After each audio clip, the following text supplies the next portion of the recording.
Hey, Hello. everybody. Welcome to Dork Tales. We have gathered for, of course, Extra Life.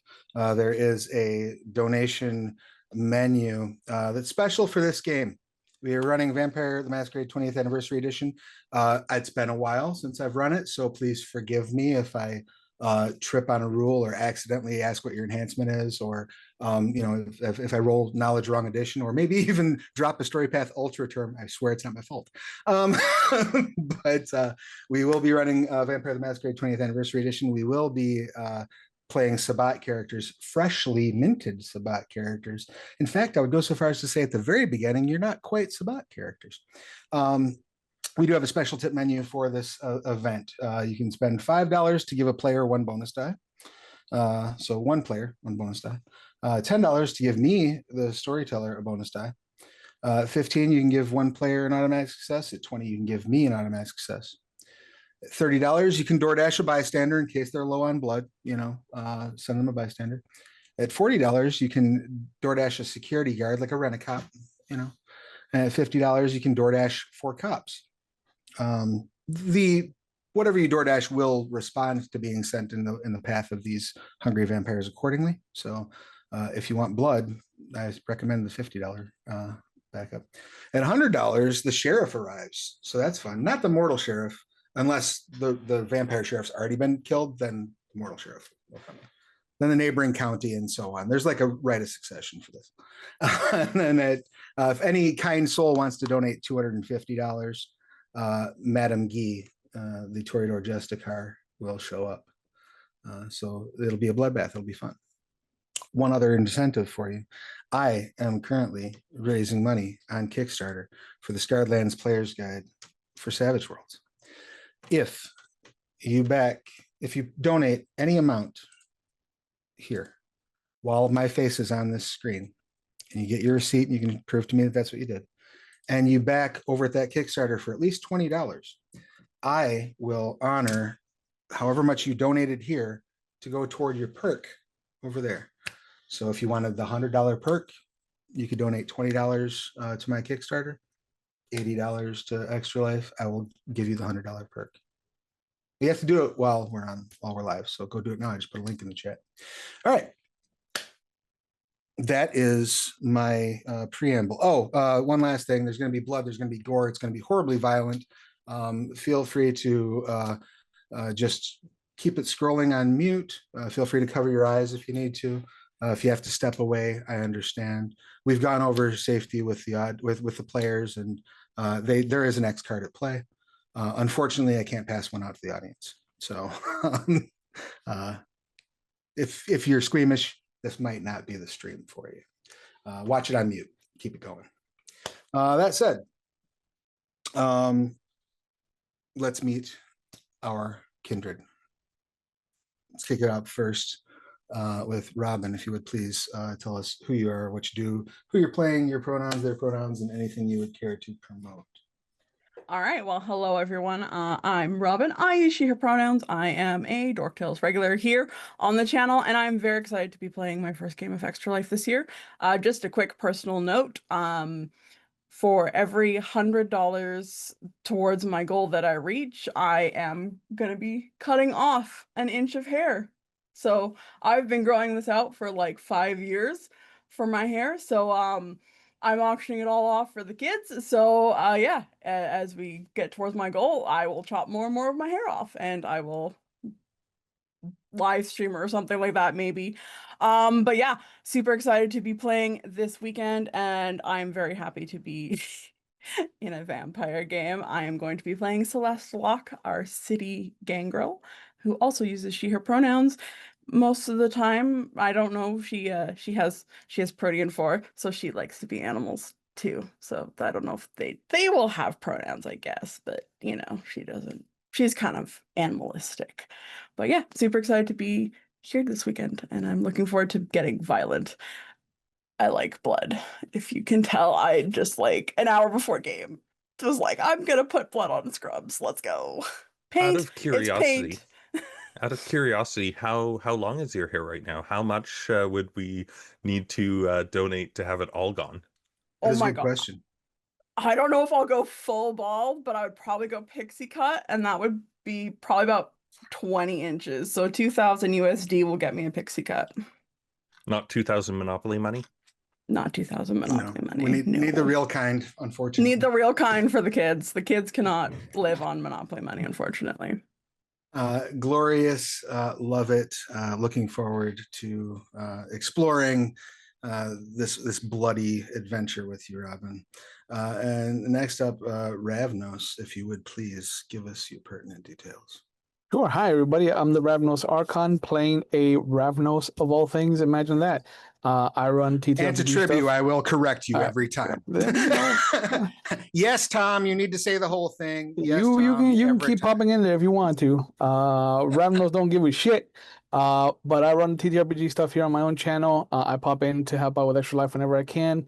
And you can find me over at McStabber Studios on their World of Darkness Wednesdays if you want to look at me play different characters and different splats. But I'm excited to play a Ravnos publicly for the first time. And we're excited to have you. Looking forward to the gore. Next up, that brings us around to Jax. If you could, Hi, drop your pertinence. I'm Chris. I go by Diggy Blogg in the chat. Use he, him, and they, them pronouns. Tonight I'll be playing Jax Leon. He was a cameraman on a kind of a ghost hunter kind of show, following around a gentleman named Chad Danger. And well, chat, it didn't turn out too well, or maybe it got even better. Who knows? We'll see what happens. All I know is Chad's gone, so the channel is mine. Beautiful. That brings us around to Jay. If you could give us your pertinence, please. Yeah, hi, I'm Jay. I use he, they pronouns, and I'm going to be playing Victor or Vic Blair, who uses he, him pronouns. This is actually my first time playing Vampire the Masquerade, and also my first time on Dorktales. I'm so excited to be a part of this. So excited to be a part of this amazing charity stream weekend. I'll be in a couple other games later, but I'm very excited. I usually stream on Twitch and YouTube. I've done a couple actual plays in the past. And you can find me on like all my socials at Violet Gamer. Yeah, I'm excited. Very, very much wild man cryptid kind of vibe for Victor. I love it. I'm very excited to explore it. I cannot wait. We have a couple of gangrel. Yeah. Oh yes, country gangrels, gangrels. So I'm the one out in the boonies. Right, exactly. I definitely, I'm honored to be the first person to run Vampire for you. That's super cool. Always one of my favorite things to be able to do. And then last but not least, Corbin. Hit us with a Hi, I'm Corbin, he, him. You can find me online at the Awkward GM Corbin on YouTube, as well as every so often on the Onyx Path Twitch doing random stuff. I'm currently on hiatus for the Curseborn stream I just did, but those episodes will be on my YouTube channel soonish. And this is the first time I'm ever playing a Vampire the Masquerade game, even though I've played Vampire the Requiem. Well, I'm happy to bring you into the fold 30 years too late, but that's okay. And I'll be playing Josh, who apparently went to Syracuse, even though I myself did not. I, for some reason, have all this paraphernalia around me. I was wondering where we were going to set tonight's game. It's going to be in Syracuse. Thank you for solving the first problem that I had. Because the where doesn't matter so much as the amount of blood that we can let loose on the way. Thank you, Corbin. Good to have you here. And I am Travis Legge. Pronouns are he, they. When I'm not running games, I'm writing them. And I am not sorry. So, all of you, it's dark, it's cold, it's wet. Everything is pushing on you. Pressure everywhere. You can't breathe. You can't see. You can't think. Things are going into your mouth. Things are going into your ears.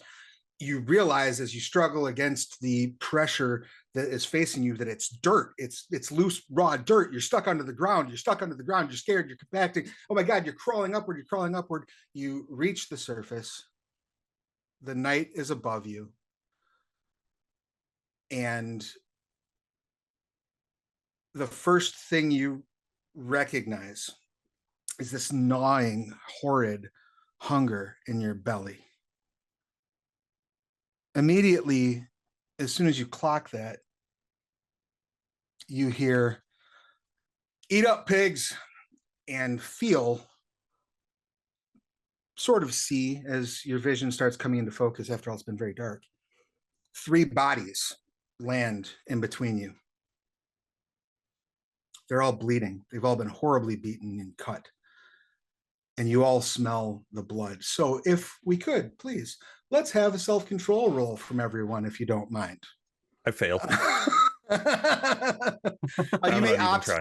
You may opt to fail the self-control roll if you would like. Otherwise, what you need to roll is a number of dice equal to your self-control, 10-sided dice. You are looking for dice that are 8 or better. If you get a 10, because I am nothing if not a benevolent deity, we will count it as 2 successes on your self-control, on your virtue rolls. If you get a 1, however, it takes away the highest success. So if you get a 1 and a 10, 10 goes away first, so it does not count as 2. Make sense? Everybody follow that? You got 10 what on your self-control? Oh, sorry. I got double. I got 2. Oh, you got a 10 on your self-control. A 10. Yeah. Excellent. I failed. Excellent. You go into frenzy. What animalistic feature would you like to develop as your character gives away to the beast? Let me go. Well, I think I put these in. So I think probably very like wolf, like gold eyes to start, like, because I put the contacts in. So I was like, let's hope I get some eyes that look beastie. Congratulations, you did. All right. What'd you get on yours, Ravnos? Sorry, you got 2, right? 1 success. 1 success. Excellent. So Corbin got 2. Jay, how many successes did you get? I think I'm gonna opt to fail this one. Excellent. Wonderful. Yeah. And you are also Gangrel. So please, what animalistic feature would Vic develop? I think the first thing are his fangs that develop. Like he fully like gets like the double like canine fangs going. Excellent. I love it. Yeah. Wonderful. And Jax, you elected to fail, correct? Yeah, I did roll anyway. I actually got 3 successes on 3 dice, but no, this is more fun. You're like, I could fight this way, but that blood looks good, and fuck it. There you go. Excellent. I would like each of you to roll 1d10 for me, please. 8.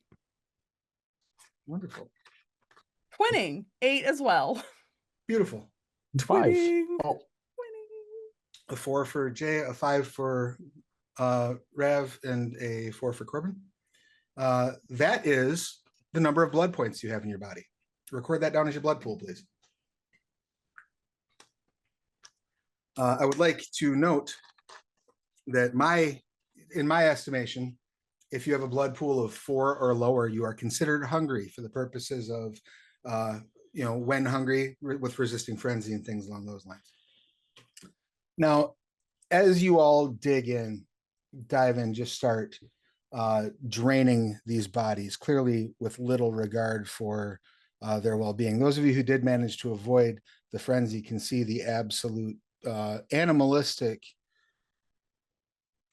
vigor with which your companions in this mass grave seem to be tearing apart their prey. Those of you who do manage to keep your senses realize, as you are pushing toward these bodies, getting ready to drink, realize you're pushing against something sort of circular, roundish. Your foot slips. You look back and realize that you are something special among this mass grave, because there are still people buried underneath you, and they haven't seemed to move yet.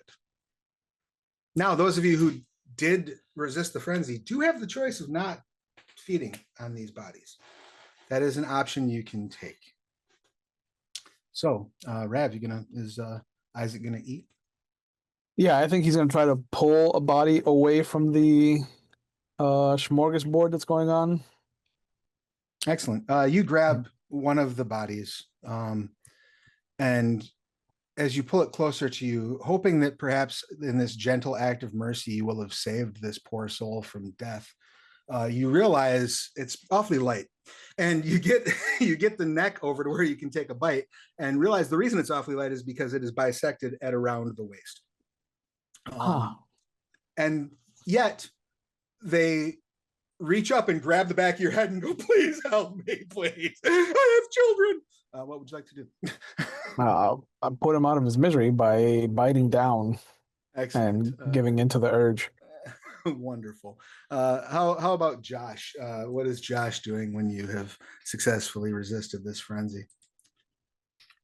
Oh, I think I'm gonna start trying to, like, I'm still a bit peckish. I really need some more blood in my system as I go, like, looking for some flesh that hasn't been punctured yet. All right. So you're going to try to find someone that's not injured? Someone who's still moving.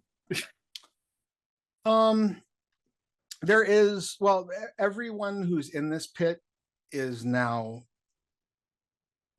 absolutely attached to someone.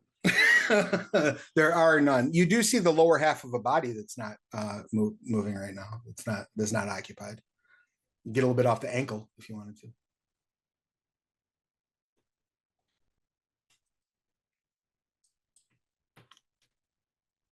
You can also absolutely refuse to feed. That is well within your. You're muted, my friend, Deirdre. You are muted. I'm sorry if you're speaking. I tried to use push to unmute and it's not working properly. But I was gonna say, what do I roll to bite into this, or do I just bite into it? You just the legs not resisting. Not you can go ahead. Good. It could kick. It could kick. That's true. You never know. Excellent. So as you all feed and you all tamp down the hunger and the beast subsides, please tell me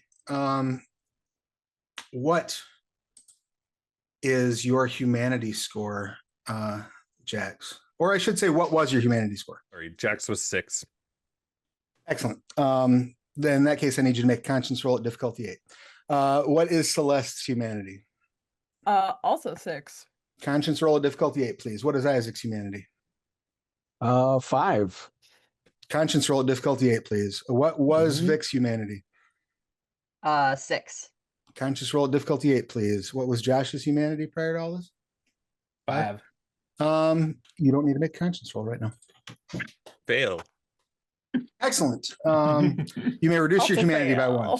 You may reduce your humanity by 1. Failed. You may reduce your humanity by 1. Did any of you get more 1s than successes on that roll by chance? No botch. No botching. So yeah, you all feel something somehow a little bit lesser as the hunger leaves you. Not quite entirely, but enough that you can regain your senses.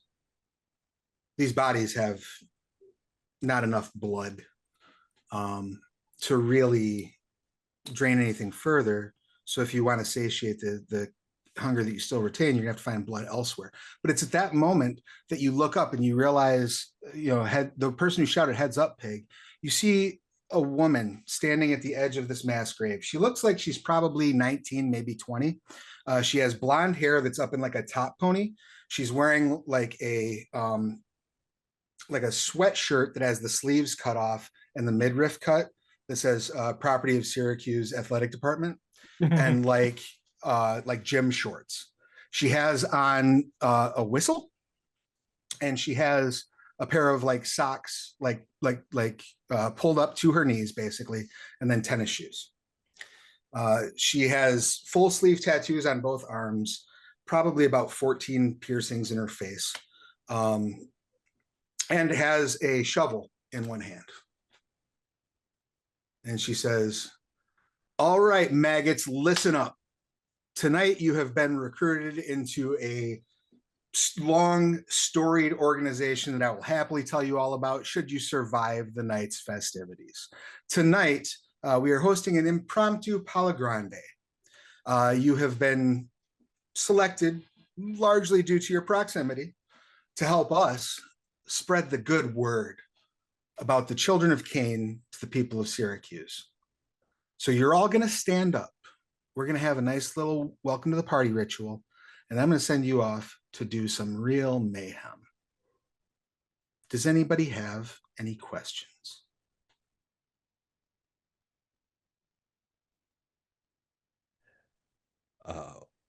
What? Sorry. Is this some sick joke? She hisses at you. When she does hiss at you, let me check something real fast here.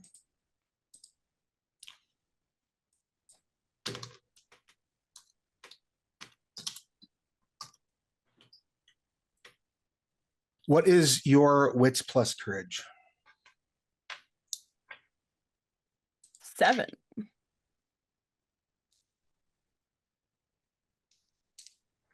6. Oh, it was just 7. specifically Robin's. Oh, okay. All right. She was just using this on the one of you. You are, as she hisses at you, all of you realize that as she bares her fangs and her eyes start glowing red, that there's something horrible, otherworldly about this woman. However, you are completely cowed, Celeste. Mm-hmm. You are absolutely terrified as she stares at you and inflicts a dread gaze upon you. You're not quite to the point where you just automatically run away in fear, but you are effectively terrified of her. Says, next stupid question gets hit in the face with a fucking shovel. Are we clear? Excellent. She reaches down and picks up a goblet off the ground. Says, Nana Banana, pasta lasagna, don't get any on you, and like bites her wrist and drops some blood into this goblet. As she does, you all smell this waft of blood, and it smells good. And she walks over. Since you're vocal, let's have you go first. And she nudges the goblet in Celeste's direction. She'll take the goblet. And then Rip. No. You rip. That's right. Bite good. It hurts. Real bad. And blood starts to flow out of your wrist. She says, good. Now pour it. Now pour it in the goblet. There we go. She can follow directions. She grabs the goblet out of your hand. Lick that so that it'll close, please. Hands it over to Jax. Your turn. I try and get that over with as quickly as possible. Like just kind of fuck this noise. Excellent. You do, and almost. Do you have permanent fangs, or are you just rocking fangs? I do not. But as you bring your wrist up to your mouth, like instinctively, you feel your fangs grow back out again as you rip your wrist open and pour the blood in the goblet. And she pats you on the head and says, good, that's 3 merits. And she grabs the goblet and hands it over to Isaac. Any questions? I'm just wondering where the merits came from. Like, that's new information. Patang!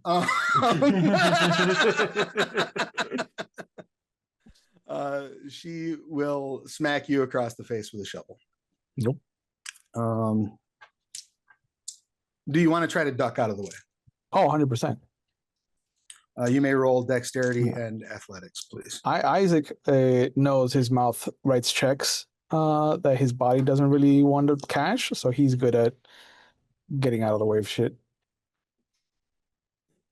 Dex athletics, you said? Yep, difficulty 6. You got it. Okay. 4. Excellent. You drop back and she misses with the shovel. I throw my wad of Monopoly money at her face. She smiles and there's some merits for you. and laughs and says, "Oh, you're going to be so much fun." And then you blink and she's standing behind you. Oh, yep, there it is. Goblet comes around. Fill it. Creepy as fuck. That's why you're single. And I'll bite it and fill it, lick the wound, close it. Excellent. She walks over to Vic, holds the goblet out. Kind of just gives like this guttural growl, doesn't really say anything, and just rips it open with like the extra teeth that he now has and fills it up. And then hands it back to her and kind of lets it sit there for a minute, just kind of like feeling it before he licks it up. She kind of looks at you. Oh, I definitely know who your dad is. All right. She turns around and goes to Josh and says, are you ready? Yeah, let's go. Not the weirdest frat I ever joined. And then I like seal up the flesh and it's kind of like misshapen a little bit. I'm like, that's new. That's weird. She swirls the cup around and says, "All right, you're about to partake in one of our more sacred rites. I would be a little bit more careful and go into some big long spiel about how great Cain is and, you know, the children of Seth and blah, blah, blah, blah, but we're pressed for time. So just everybody have yourself a nice little drink. I'll go first." And she takes, so as she starts to throw the goblet back, you realize like mid movement, things like slow down, and she like takes on like an almost like for a moment an air of sincerity, an air of like respect of this ceremony as she does drink the blood. Brings the goblet down, wipes her lip, and passes the goblet to Josh, and she says, "Drink of your siblings and join the Sabbat." Okay. Just a little bit. And pour it down. Leave enough for everyone. Oh, yeah, yep. Sorry. Pass it on. It's not like as much as you want it to be nasty. It is absolutely not. Yeah. This is the best thing you've ever had in your mouth. Oh yeah, no, I'm like wiping it and licking it. I'm wiping it and licking it from my hand, but passing it to Celeste. All right. Honestly, I did weirder stuff in vet school.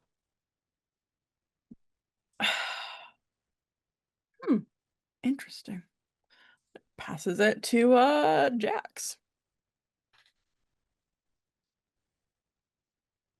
I'll take a sip of it and like just be like,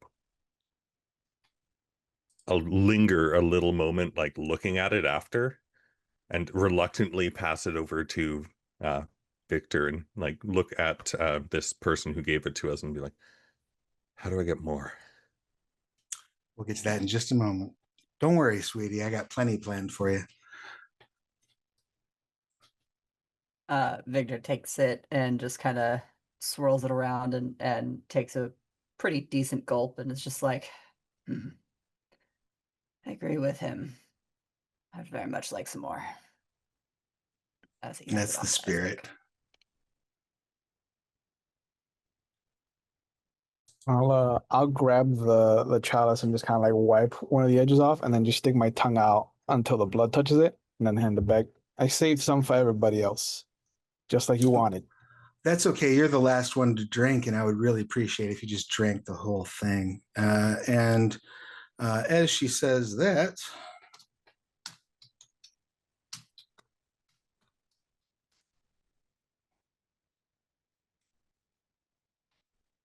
what is your current willpower? 8.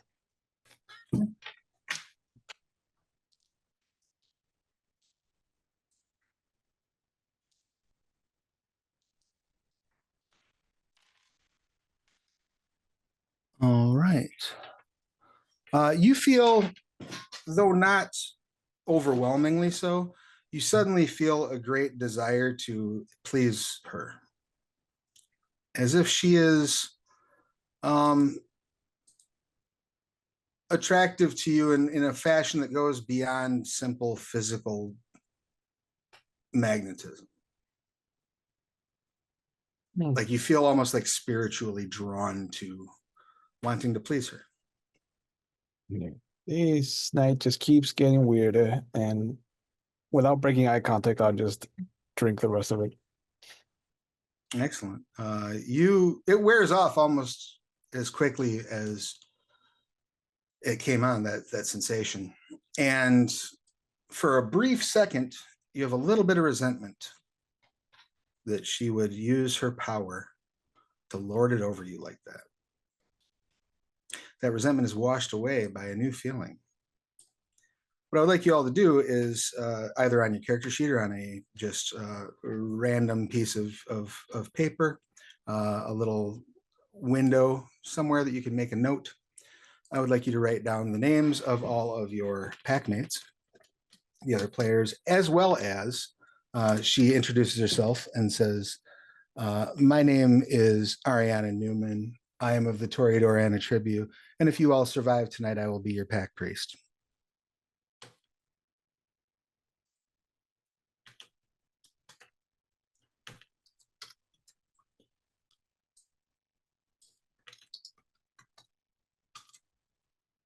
And then what you will need to do is for each one of those people that you have written down,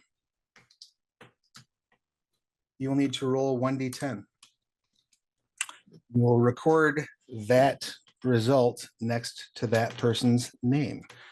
This is what is referred to as your vernaculum rating. The vernaculum, basically every time that you do this ritual, you just did the Vauldery, the sharing of the blood, you affirm a bond with the Sabbat.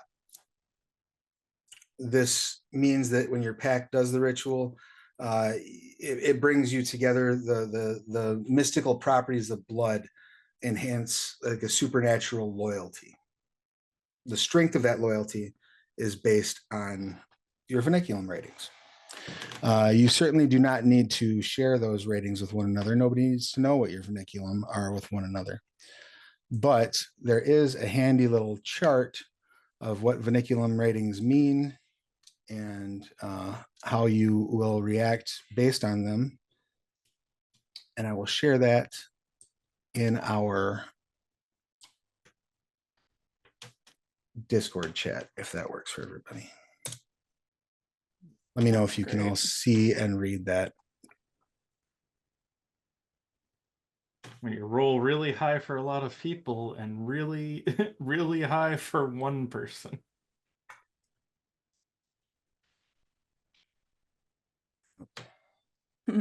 I rolled a 1 for someone, so that's I rolled gonna a be fun. I rolled a 1 for someone too. I like all of you guys a lot. I'm just going to say that. I like all of you guys a lot. I rolled a 1 for Yes. one bitch. Same. Oh my gosh, gangrels. Gangrels. The lowest I got was a 6. Wow. Yeah, the lowest roll I got went to her. I can't imagine why. Actually, that's the highest for me. So maybe in reflecting of that, your resentment at her using her presence powers on you didn't go away. You're like, this is shitty, which is fair. You do realize that the mass grave that you were buried in is not, in fact, in a graveyard. It is in a park. And she points and says, you see over there, between those trees, that little flash of neon that's coming through the leaves. We're going to go on our first field trip today, kiddies. What I want you to do is go into that nightclub that is below that neon sign. And I would like you to indulge every whim. Indulge your hunger. Indulge your curiosity at the powers that you have inherited by becoming a child of Cain. show yourself and the world the horrors that you can inflict.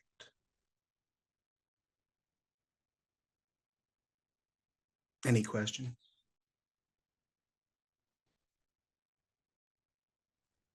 I run towards the neon light. Hey, I didn't have to. She blows the whistle. No, it's fine. I start running. Okay, and just turn and follow. I think as she's running, she's gonna just like not really know, but intentionally, I'm going to. I would like to just grow some claws. I think she starts to run, and this like idea of like indulging, I think just automatically like her nails and fingers just start extending into feral claws. I love it. You feel the slight bit of pain, and then the gentle release of it leaving as the claws extend from the end of your fingers. Go ahead and spend a blood point. Is anyone else activating any disciplines on your way to this nightclub? Is anyone not going, and is anyone like kind of reluctantly walking, or is the whole vibe once that whistle blows, everybody's like, we're going? Naruto running towards the club. I Can't saunter. stop all of us. I'm a saunterer, so I'm going to saunter. Excellent. You saunter. What's Vic's approach? Yeah, I think Vic is not really someone who likes to be around a lot of people a lot of times anyway. So like he's just like more following instinct than anything. Like he knows that that's where he needs to go, but it's not like a joyous thing. It's more of a drive. Fair enough. Fair enough. Just going with purpose, but not possibly even a little bit reluctant purpose. But okay, fair enough. And what about Josh? I'm just gonna start running with the rest of the people. I have a little bit of an idea of what I can do with these powers, but I'm a little bit afraid of what damage I'll do to myself with it at the moment. Nice. Well, it's a one shot, and we're here to explore. You're learning. What would you like to try? I think once I get into this nightclub or whatever, I'd start doing stuff. So I might wait on it. Sure. The nightclub, as you run up to the door, there's a neon sign that says Caritas above the door of the nightclub. You can hear the sort of of the music coming from inside. There is not currently a line outside this club. In fact, there's just one lone bouncer sort of leaning against the wall, scrolling his phone. He kind of looks up and goes, "Can I see some ID?" I'm assuming because you ran off, Jax will be the first one, unless somebody was dropping celerity to beat Jax there. Don't have that. If it was, I'd do the same thing. Like turn it into a race. Excellent. I want to see if I can get that taste again. So I'm just gonna pounce on him, just immediately pounce on him, and just try to rip into him and see if I can get that high again from that Baldery. Excellent. Interrupt real quick. Thank you, Dork Knight, for the bonus die to me. Thanks, Dork Knight. Indeed. Much appreciated. That may come in handy. Now, that is one bonus die. You can spend it whenever you want to spend it. You can wait till after you have rolled and be like, I need one more die. Totally fine by me. It's your die to do with it what you will. And thank you very much for the support. So you're just like running up. He says, can I see some ID? And you just dive on him. Yeah, I'm going to dive on him, spend for celerity, and just go nuts. I'm just going to get right in there. I'll allow that to go prior to our actual combat. So again, many of you will have powers. Those powers will sometimes require the expenditure of a blood point to activate. Also, there are other things you can do with blood points, like raise any of your physical attributes by spending blood points on a 1-for-1 basis. You can raise them, I believe, as high as 5 right now. I think you raise them to 6 for 1 action, and then they drop back down to 5. But if you otherwise, if you spend, it stays that way for the remainder of the scene. It makes sense to everyone. You can also spend willpower for automatic successes. I prefer that you spend it before you roll. Okay. All right. Yeah. So I'm going to let this go prior to initiative, because I'm going to just rule that you have surprised this guy. So you'll get this action off and your celerity with it, and then we'll go to an actual proper initiative. So go ahead, and you're just going to grab them. Your ultimately plan is to bite them, but you need to so I grapple want to them first. spend celerity for the extra actions, and then just like grab him and then just rip into him and feast. All right, excellent. So go ahead and give me a dexterity and brawl roll, please. He will get the ability to sort of he's basically going to try to grapple you back. That'll be it's difficulty 6, right? That is correct. 3. Excellent. You lunge forward and grab at this dude, and he remarkably like catches your hands. Like he drops his phone and like backs into the wall. Like you definitely caught him off guard, but he did catch your hands. Now, how many actions do you have from celerity? 2 more. Oh, unfortunate for him, since he used his action to resist you, he has no defense against the rest of your actions. So please roll your dex and brawl again to actually establish that. Well, the grab is established because he did grab your hands. So if you just want to go in for a bite, you can do so. Yeah, let's do it. Let's right. Let's Bite's feed. difficulty 5, since you have him already in a grapple. And is a bite strength and brawl? Strength plus brawl. Grapple? Okay. Yep. Sorry, I need more dice. You can always roll them again. That would make sense. Sorry, I'm tired. Who would do that? Okay. All good. Oh shit. 1, 2, 3, 4, 5. Does iron grip count? Yeah. That'll Absolutely. Be 6. Wonderful. So for the rest of you, as you're running up, you see Jack sort of lunge forward. Sorry. 8. I forgot my potence dice. So you see Jack's kind of lunge forward. And there's like a flash of movement as the bouncer sort of catches his arms. And then all of a sudden, before you can even clock what's happened, Jax is on this bouncer's neck. And are you trying to restrain yourself in any way, shape, or form, Jax?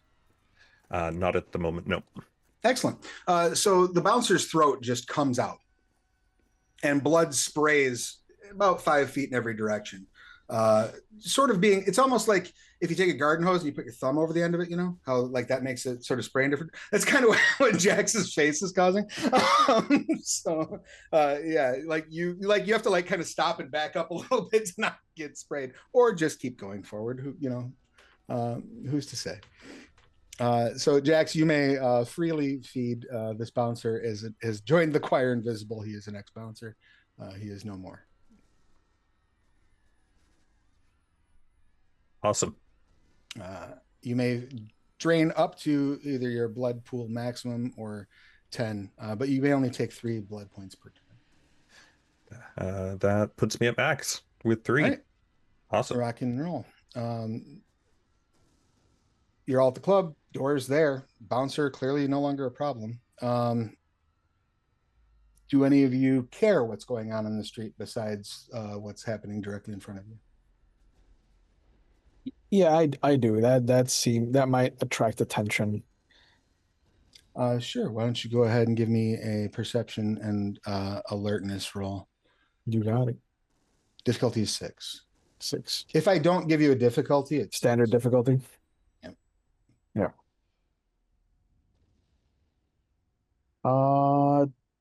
10's only count as 2 if you have a specialty, right? If you have a specialty, correct. Okay. Yeah, then 3. Excellent. So this street isn't horrendously busy, but you do see like a couple of people that were about to like get out of their car, like about a block up. Like they're literally like halfway out of their car when you look over, and they just get back in their car. Nope. Just wave. Excellent. That only makes them peel out faster. Yeah. All right. So what are we doing, folks? Celeste is going in the club, man. She was running after Jax. I think Jax takes down the bouncer. She's like, fuck bouncers, and headlong Excellent. into the club. You fling the club door open, and you see the crowd out in front of you for sure. And there's like a woman, probably 22, 23. She's got like a phone in one hand, a lighter, and then in her other hand, she has a cigarette. Like she's about to walk out the door to light that cigarette. When confronted with this, what would you like to do, Celeste? Boy, I think she's just gonna she's gonna do very much like Jax. She's gonna like very animalistically just like I'm still thirsty, man. All right, you lunge in. We are no longer going to be skating on the kindness of surprise. So let's get initiative rolls. The way initiative works in this system is you will be rolling 1d10, and you will add it to the sum of your wits plus dexterity. If you are going to spend blood for celerity, you may add the level of celerity to that number as well. Does anything happen if we roll a 10? Not special? if you get a high initiative. That's what happens. Okay. Excellent. Is that an adjustment to the V20 rules that we're using for this one, or? I would as far as I know, that's the rule in V20. In V20, your celerity automatically gives you extra dice to any dexterity pools just for having it, and you spend it to lose those dice for extra actions. Okay, fair enough. But that doesn't. So if it counts as dexterity, it counts as dexterity. Yeah, so you don't have to spend for it to count as dexterity, though. See what you're saying. You only have to spend for the extra actions, and that takes away the extra dice you get for it. That works for me. All right, so we got Josh rocking a 17. Yeah, Celeste on a 16.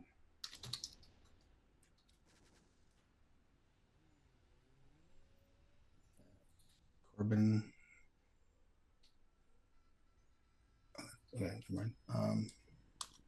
Sorry, I'm just making sure I've got everything in the right order here, so I don't confuse myself. And we are going to just hang on to this initiative order for the duration of this scene, unless and until an outside force introduces themselves, in which case they will roll to join.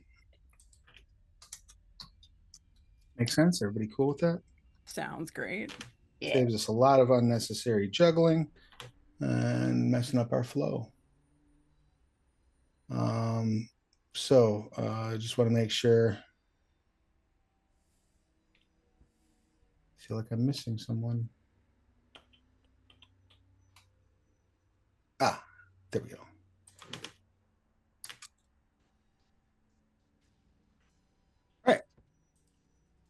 That is our initiative order. Please correct me if you see anything wrong in the chat there that I posted. So that said, the first action will go to Josh. So you run in, you see the door, Celeste swings the door open, you see Celeste sort of lock eyes with this club goer, and there's like a pregnant pause for a moment, and then she just monsters out. So you are behind her. If I'm not mistaken, you're bringing up the rear, right? Or was Isaac the last one to leave? I was not the last one to leave. I ran right after Jax. Oh, did you? Okay. All right. So yeah, you're basically right behind Celeste. I want to get my bone spurs on my knuckles, so I have some extra weaponry going on here. Excellent. So this is the first time I've ever done this. So you will spend a point of blood. Okay. And you are using, if I'm not mistaken, you're going to be using Bonecraft, yes? Yes. I know it said medicine, and Yep. And if I am not mistaken, your character does in fact have a specialty in Bonecrafts. Is that correct? I think so. It's strength and medicine. And body crafts, I should say. Body crafts. Yep. So yeah, you'll be rolling strength plus medicine. You are not trying to do anything particularly deft with this, right? You're just literally popping like bone spurs out of your knuckles. Yeah. Difficulty 5.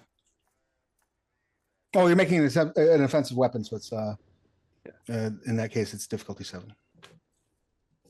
Great. So what was the specialty? Does that add an extra die?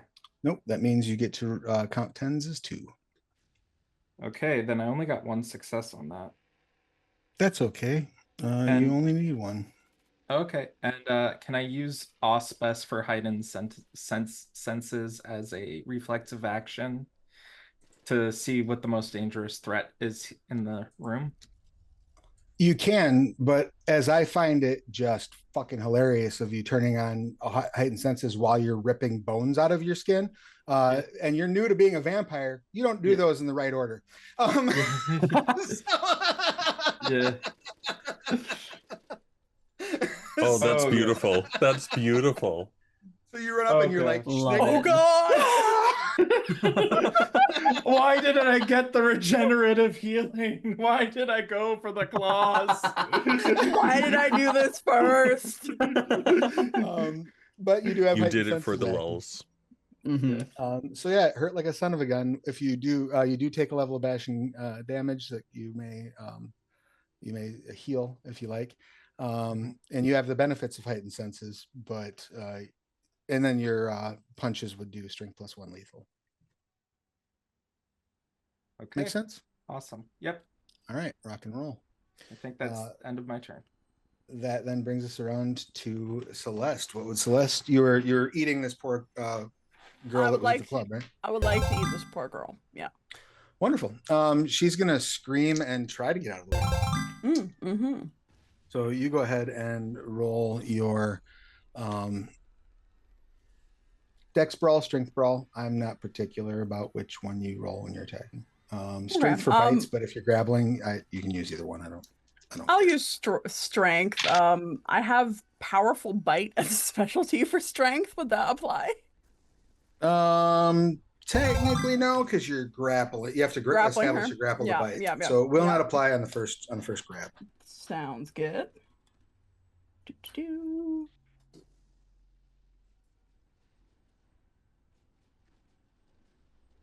You once. Oh, this was not ideal. I have 2 successes. Excellent. You lunge forward and grab at her. And she like ducks to the side and like goes into a pivot and like starts running back into the club. Like you absolutely whiff as she is quick little snot. And that I care. Do you have any celerity or anything like that? No, I do not. All right, so that will be a wrap on your turn. Vic, what do you got? So I have 3 points in Protean, so I'm gonna use Earth Meld, and as everybody's like entering the club, he's just kind of sink into the ground and then pop up inside. Okay, so Earth Meld does not let you swim through the earth, unfortunately. And okay. you do need exposed earth. However, Oh, okay. if you do want to step over to like, there's like a tree that's in the sidewalk, you know, they'll have like trees with like the little bit of dirt around the edge of it in the sidewalk every once in a while in the city. There is one of those if you wanted to dump in and be like, oh, what are you doing? But yeah, you can't. You just earth meld is just up and down. Unfortunately, it's protein 6 to be able to move. Okay. Okay. Through here. Okay. No worries. Never mind. Yeah. Oh, thank you so much for the bonus die. Hey. Sorry, I miscalculated. So I'm sending another $5 for you because it's $10 for Storyteller, and I'm also gonna give Josh a bonus die there because goddamn that was funny. So give me a moment, and we'll have a bonus die, and I'll send you the other $5 well, thank there. You so Just much. Working on it. If the audience wants to get into handing out some bonuses, we won't complain. All right. I will hold on to that bonus die for when you least expect it. Sorry, so Vic, you were saying. That's okay. Then I will just yeah, I think he just kind of like, as soon as he starts smelling the blood of everybody as people start to die, he's gonna kind of wait outside, and if anybody starts to run out, he's gonna try and like push him back in. And so you're guarding the front gate. You're gonna catch any stragglers that try to come out this way. Wonderful. What's your current blood pool at? I got 4 from the frenzy, so I'm at 10. Oh, okay then. Yeah, you're not in any danger of. Yeah. All right. Rock and roll. All right. That brings us to Jax. Sorry, doing some donating. You're all good. I'm gonna look down on the bouncer and be a bit disappointed that it didn't quite taste as good as the other stuff did. It didn't. That's true. And is there anyone still outside? Isaac? No. Well, yeah. I mean, Vic and Isaac are both outside. Vic and Isaac. Josh is like right inside the door, staring at his hands, regretting his life choices. I'm going to throw what's left of the bouncer. Oh, go ahead. I was gonna say his unlife choices. You mean unlife choices? I'm gonna throw what's left of the bouncer in Isaac's direction. Excellent. And then I'm going to head into. It's like you know me, because I was gonna rifle through his pockets. No, I'm just like there's blood left in there, but so I was like, okay, like looked at the Vaulter and was just like, you take that, I'm done. Are you gonna blow for celerity so you have multiple actions again this turn? I'm not this turn. So I mean that like throwing that and moving will basically be your action. Yeah, I'm just gonna move into the bar. Excellent. In that case, you all kind of see what is going on. Everybody except Isaac sees what's going on. And what I would like you all to do is everybody roll 1d10 for me and just tell me what you got. 9. 9. Oh. 4. 4. 6. 6. I got 4. 4. Oh. There are 27 people in this nightclub. Let's go. Because the music is going so loud and the lights are flashing so much, and the DJ is so douchey, and the dance floor is so sweaty. No one outside of the girl who is now running into the club that is in the club has noticed what is going on yet. So but the girl who is running in toward the club runs up to a rather large looking woman. This girl is probably 6'3" both ways. Got like a Rhea Ripley haircut, tattoos, wearing a silver mini skirt and like mini skirt, one piece dress. Jax, you had a question. Oh, just want to point out, Dork Knight bought EST another bonus die, Thank you, Dork. I and appreciate I it. did complete the extra $5 for that bonus die to you, and a $5 bonus die to Corbin for that amazing display of vicissitude. Wonderful. Hang on to your bonus dice, folks, or get rid of them, as the case may be. So the one sort of club goer that seems to have noticed what's up starts sort of rushing toward you, Celeste. She does not get close enough to act, but she basically gets close enough to get up in your face. That is it for the club goers. Isaac, it is your action. What would you like to do? I'm going to happily saunter over to the bouncer that was given to me, rifle Okay. through his pockets, and see if that kind of stirs him, if he's still alive or not. But I'm definitely going to take all his money. As you get over him and start like looking through his pockets, you look up and Mhm. realize it would take a, like, I realize that you've just discovered the supernatural has occurred, but it would take like a Virgin Mary shows up in your living room level of miracle for this man to be alive at this point. Okay. Like, Mhm. you can see vertebrae in the wound in his neck. Yeah, I'll rifle through his pocket. Like, I'll put his arm in my mouth and bite down to see if there's any kind of like a pacifier to see if there's anything left over. But then I'm just gonna steal all his money and his credit cards and his ID.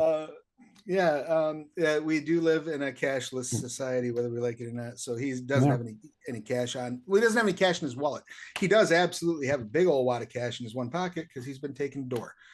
Yeah, that's mine now. So we'll say you got $500. More in Monopoly money. cash. Yeah. Excellent. That brings us around to the top of the order. Josh, what do you got?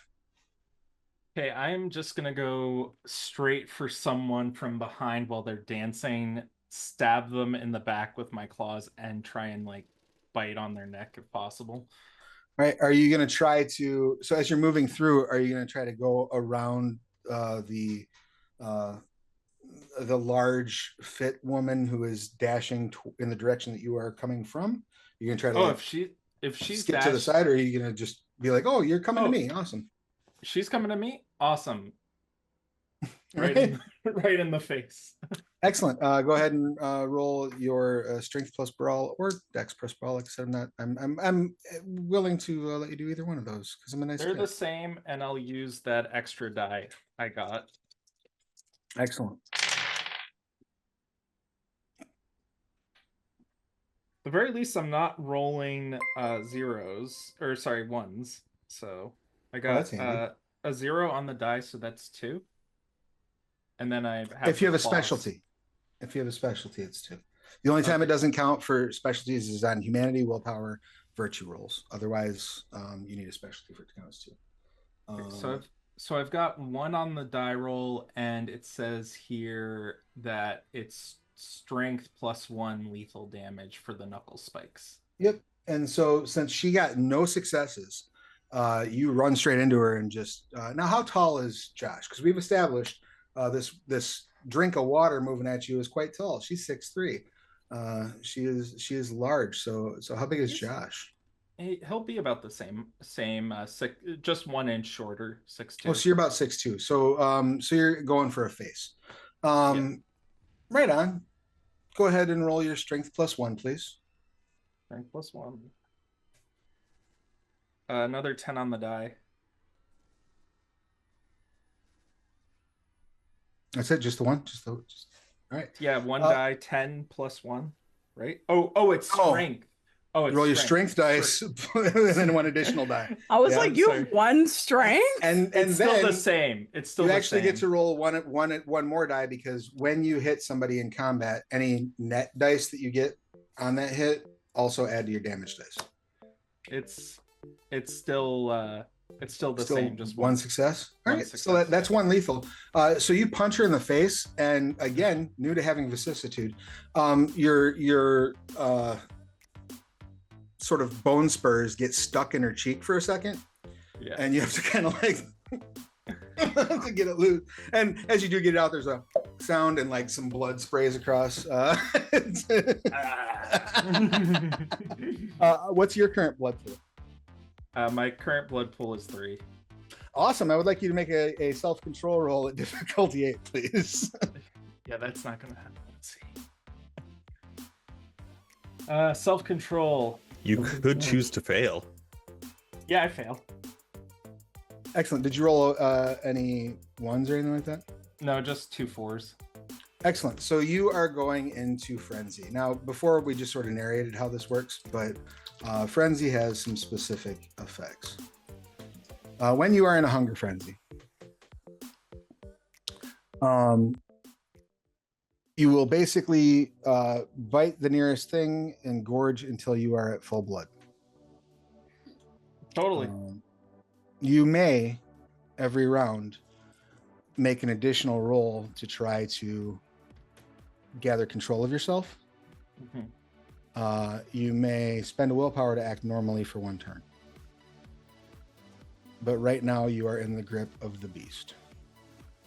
I am definitely going to be leaning into that at the moment.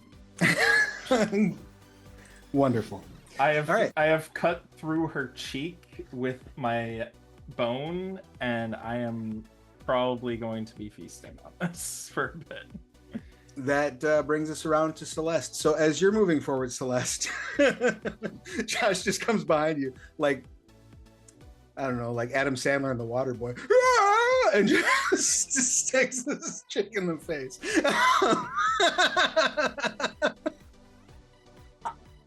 I spooked you first, okay?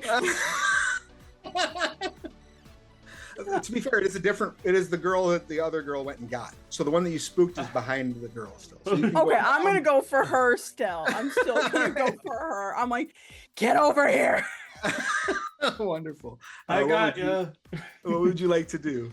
I would like as to you try approach and it? grab this girl that's running away still. All right, excellent. Give me a strength or dex and brawl, your choice. Oh my, she is nimble. She's nimble. Okay, if I use I also have a specialty in dexterity. Would quick hands apply to try and grapple her? Absolutely. Perfect. Okay, I'm gonna Absolutely. do dex then. Oh, I'm gonna use my bonus die. There we go. There's a 10 at least. Okay. Do.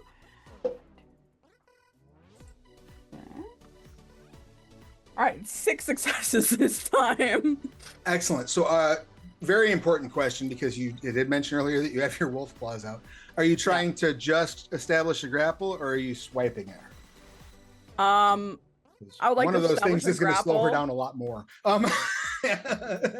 Fair. I think she's trying to establish a grapple, but I think because of her claws are out, I think she's actually swiping because she just like at this point she's frustrated. So normally it's strength +1 aggravated for wolf claws, I believe. Yeah. You had a total of net 2 above what she rolled. She got 4 successes to get out of the way. Like I said, she's spry. She is slippery. So you'll be rolling strength +3 aggravated damage. Right. Aggravated damage is the type of damage that vampires can die from. Sunlight, fire does aggravated. Mortals really don't do well with it at all.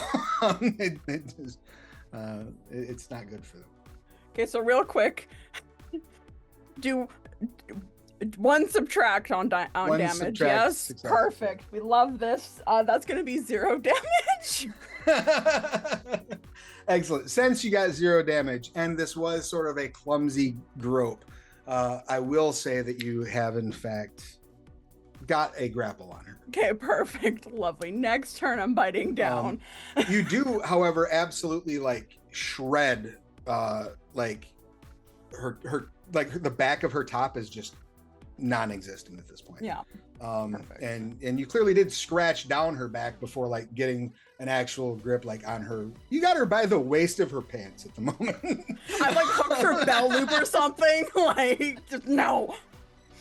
Exactly that. Beautiful. That wraps us up for Celeste for this round. Vic, what do you got? as he's starting to hear like things happening inside, I think like he's like, "Fuck it, I need to go in," and he's just gonna run in and go after the first living person that he sees. Does that include ones that are already being engaged with by your pack mates? Or are you going past both of them and grabbing the next available? I think going past both of them. He's gonna All let right. everybody do their own thing. Excellent. You go dodging past and grabbing the first person that you see. The first person you see, there's this dude. He's wearing like he looks like somebody that might have like gotten thrown off the set of a Machine Gun Kelly video for looking too douchey. He's just Oh yeah. he's got a jacket on that's like 8 sizes too big, and looks like somebody took all the stuffing out of a couch and stuffed it with it. He's wearing his hat just straight backwards, has a haircut that he very clearly spent entirely too much money to some poor soul to make them give to him, and does not notice you at all. He is utterly oblivious to your approach. How would you like to address him as you are approaching? Yeah. So he sees that and he kind of like almost goes down on all fours like an animal and just lunges and pounces at him. And as he does, the claws start to come out. Excellent. So you can spend well. a blood point for the wolf's claws. I'm assuming Yeah. since you're dropping those claws, you're not planning on just grabbing, you're planning on stabbing. So that said, sorry, I got a couple of things came through the chat. Go ahead and give me your choice of strength or dex plus brawl to hit. He does not get to roll a defense because he did not notice you. And I have, correct me if I'm wrong, people that are filling things in the chat. We have a bonus die going to Victor. So Yeah, thanks. so we've had a bonus yes. die go to everyone, and I'm just giving Chris a bonus die to say thank you for Yay! going around. I Excellent. didn't Thank specifically you. buy a bonus die for Ravnos earlier, but he's got that $20 Monopoly money he can spend, so it's a bonus. It's a bonus die for everyone. Beautiful. All right, rock and roll. So what did you get on your result there, Vic? Sorry for the distraction there. I just want to make sure that we were okay. appropriately thanking folks for. Of course. What are we trying to hit with this one again on the dice? Six. Okay. So that's 3, but I did get a 1 on a die. All right, so that drops it down to So, 2. 2. But that is still 2 more than their defense. So you get to roll your strength plus 3, and that will deal aggravated damage. Reminder, too, you can spend a willpower point to ensure that you get at least 1 success. Right. As long as you don't botch on the die roll anyway. Yeah. Okay.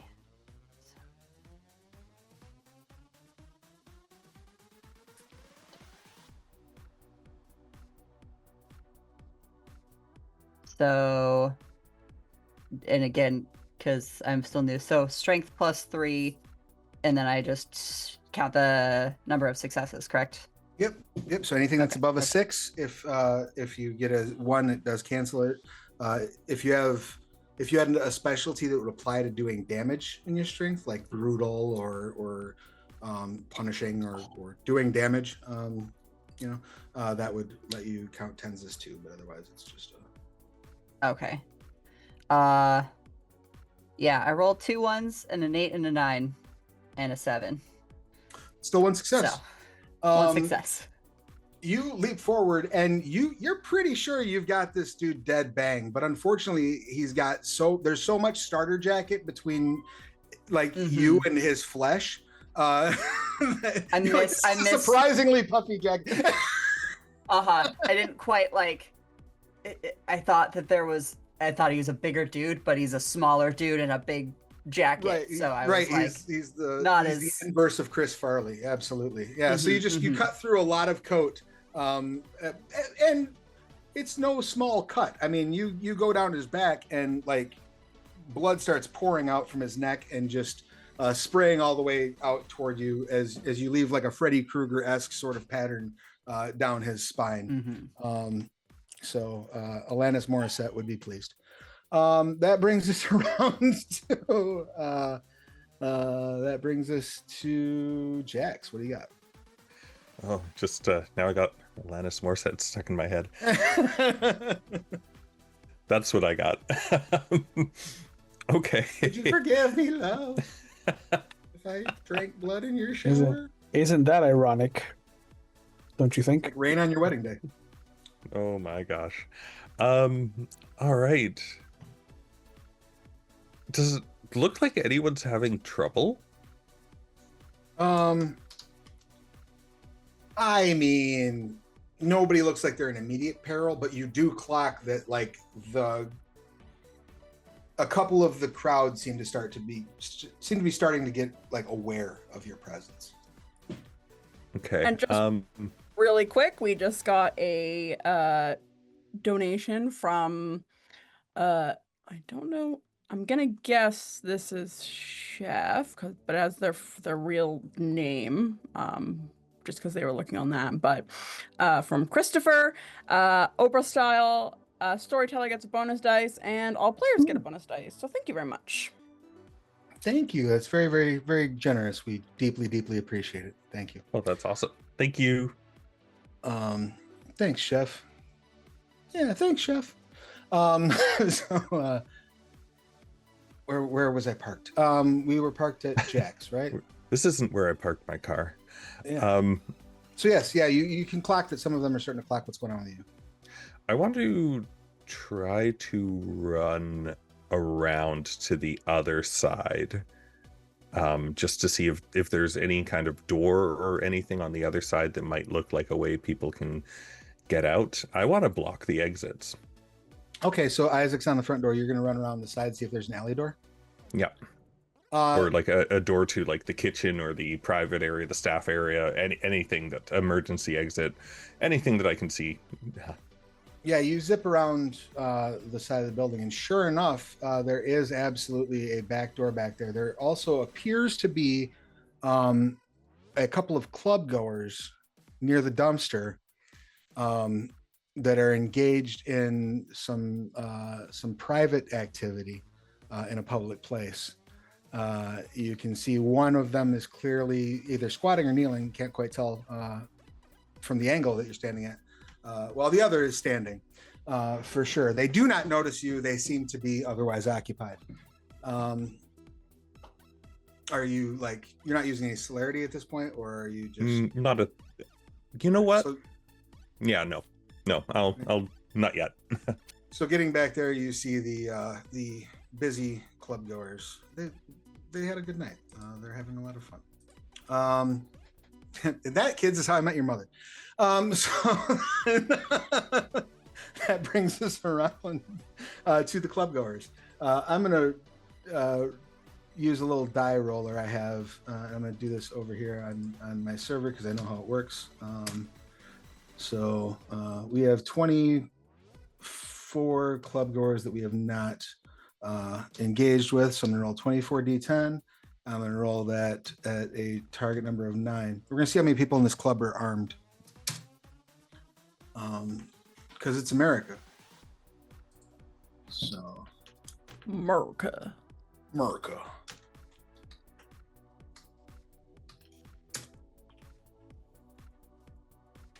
Is my die bot? Oh, my die roller's dead. Let me try a different roller. If at least one of them, if at least one of them isn't carrying, they're not in the heartland. I know, right?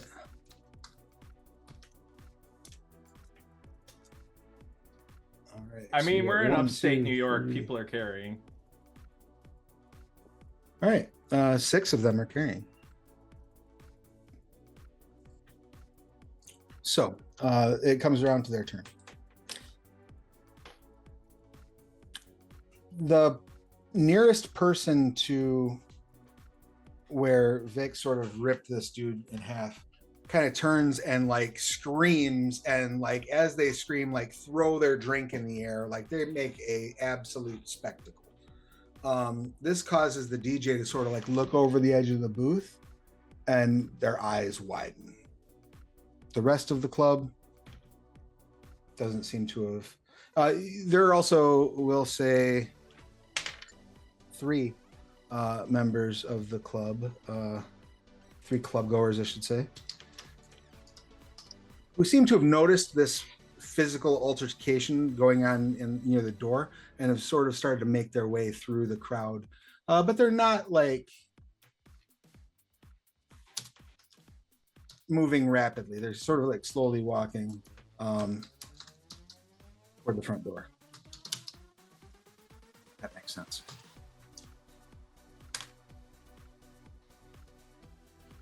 That brings us to Isaac. What do you got? Did I get anything from the bouncer, or was he tapped out? Oh, I didn't realize you were low. You could drink 3 in a turn. So yeah. Okay. Yeah. No, because I have some left. Yeah, I bit down on his arm like a little straw while I checked his pockets. So I'll happily take the 3 and then make my way over to the door. And I'm the bouncer now. Wonderful. Would you like to do anything to discourage folks from approaching? I would. I think that I'm going to, in my way, try to do the same thing that Ariana did to me, and kind of just squint, force my mind to work in ways that it's never worked before, because I'm more devious-minded than intellectual.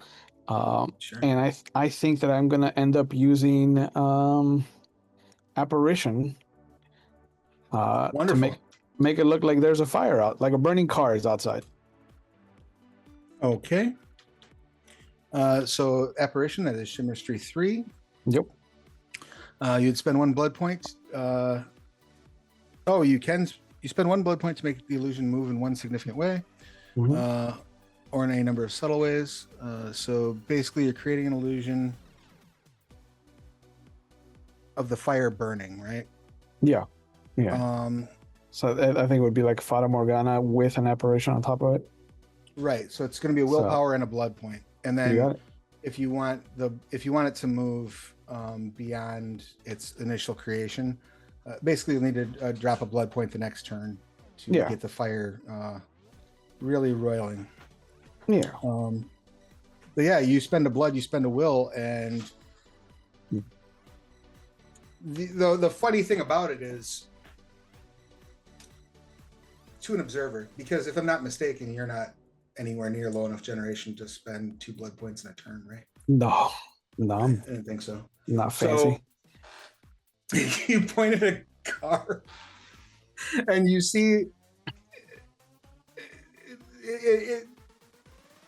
the weirdest thing, flames do pop up out of the car, but it's like a still image of flames.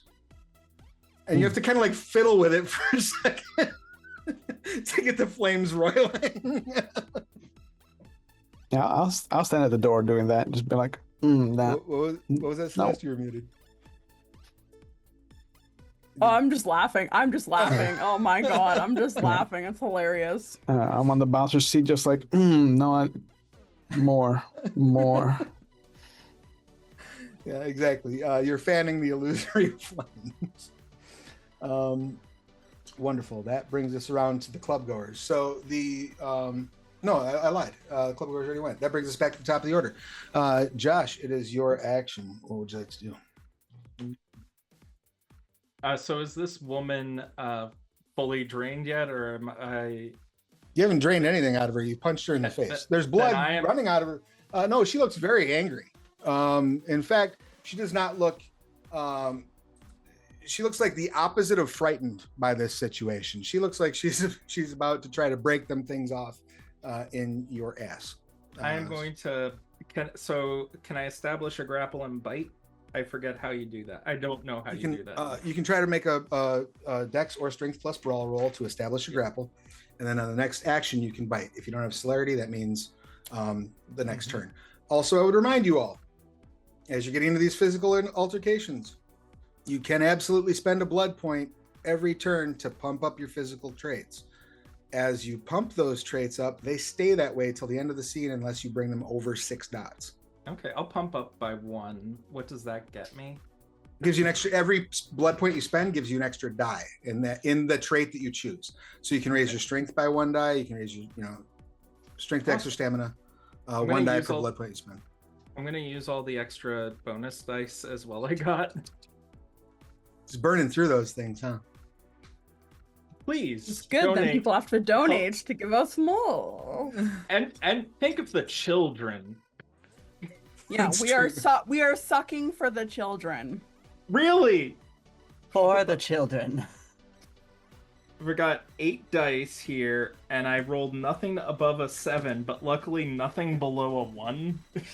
Well, that's okay. Your difficulty is 6. Oh, my difficulty changes. Yeah, so I have 2 hits. Excellent. Well, let's find out if you establish a grapple. She is mean. You know what? She's gonna let you grab her because she has plans. So you establish a grapple. Oh no, Krav Maga or something. That will bring us around to Celeste. All right, I'm gonna bite this bitch. Excellent. Finally. Finally, you're mine. She's going to try to struggle against you. You go ahead and roll your strength plus brawl for the bite. I hope you get some Perfect. fantastic luck. Oh, me And too. your strength will absolutely apply here, your specialty. So. Yeah, powerful bites. Nom nom. Well, I'm gonna use that bonus dice that Chris got me. All right. Awesome. You You know? can use those at any point. So even if you look at it and you're like, oh man, I rolled like crap. Oh, hey, look, bonus dice. I'm saving mine for the first time somebody with a chance attacks you. That is going to be 3 successes. Excellent. So that is 2 over. So you may roll your strength plus 1. You absolutely bite, and she succumbs to the kiss. Wow. You may roll strength plus. You had 3, so it'd be strength plus 2 for damage. Awesome. For damage to it. All right, that's going to be 2 successes. All right. You may drink up to 3 points of blood. Hell yeah. She lets out like a scream and then goes almost limp in your arms as she's overwhelmed by the pleasant sensation of being fed on by a vampire. It's unfortunate that happens to people. That will. What was your blood pool at this point, Celeste? It was at 7, so now I'm up to 10. Okay, so then you're not in any danger of going into a frenzy. Yeah. Glorious. That brings us around to Vic. Okay. What Yeah, are I you think- and the douche doing? I think Vic is just frustrated that all of this is just fluff and not actual flesh. So he's gonna try to just push this guy all the way to the ground and rip the jacket off Excellent. to get to it. Excellent. Your ultimate aim is to have a hold of him to wind up ending with a grapple. Yeah. So let's go ahead and do your choice of strength or dex plus brawl. It'll be difficulty 6, and we'll see how this guy can resist. Poorly. Well, not that poorly. He did all right. Let's see what he gets. Okay. I got just 1, but I got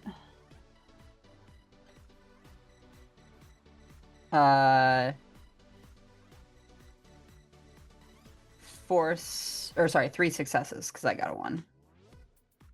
So at first, he looks over his shoulder and tries to scramble. The DJ booth is in an elevated area right by kind of where he's dancing. So he literally tries to scramble up that wall. Okay. And you just grab him by the back of it, palm the back of his head, and just set him on the ground. Slam him and start tearing into him.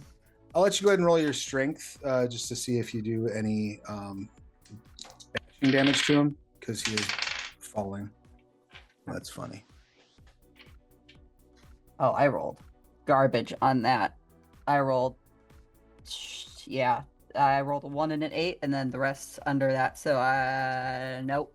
All right, you slam on the ground. It looks painful. Us gangrel are having a hard time when it actually comes to landing damage. I have 5 points in my strength, and I'm rolling shit on all of them. It is challenging. It can be challenging. That will bring us around then. So you've got him pinned now on the ground. That will bring us around to Jax. What do you got, Jax? So there's a dumpster here, right? There is a dumpster there, yeah, absolutely. I'm going to spend for celerity. Excellent.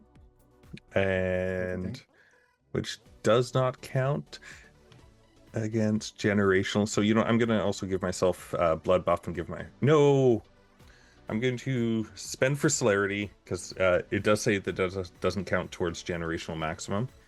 Okay. Because I think we can only spend 1. And then what I'm going to do is I want to also spend so that my potent dice become auto successes. Okay. And I want to... Does it require an investment of blood in 20? You get them as dice on any strength roll. But if you spend a point of blood, they all become automatic successes. Gotcha. The thing I'm least familiar about with 20th anniversary is how they changed the physical discipline. The disciplines. Well, there's so much edition fatigue with different things, which is like, it's just like, slight variations between like different editions. And it's just like, wait, is it this? I had to reread everything before doing this, being like, wait, celerity is so good in this one. Well, I appreciate you doing so because it keeps me from having to worry about it. I wanted to be on top of my rules at least. I appreciate it. I'm gonna ram as hard as I can the dumpster into the building and try to just cause as much chaos as I can that way. If I can squish the 2 people who are hiding, great, bonus points. But I just want to just throw this dumpster right through the wall into the building if I can, or I'm gonna try.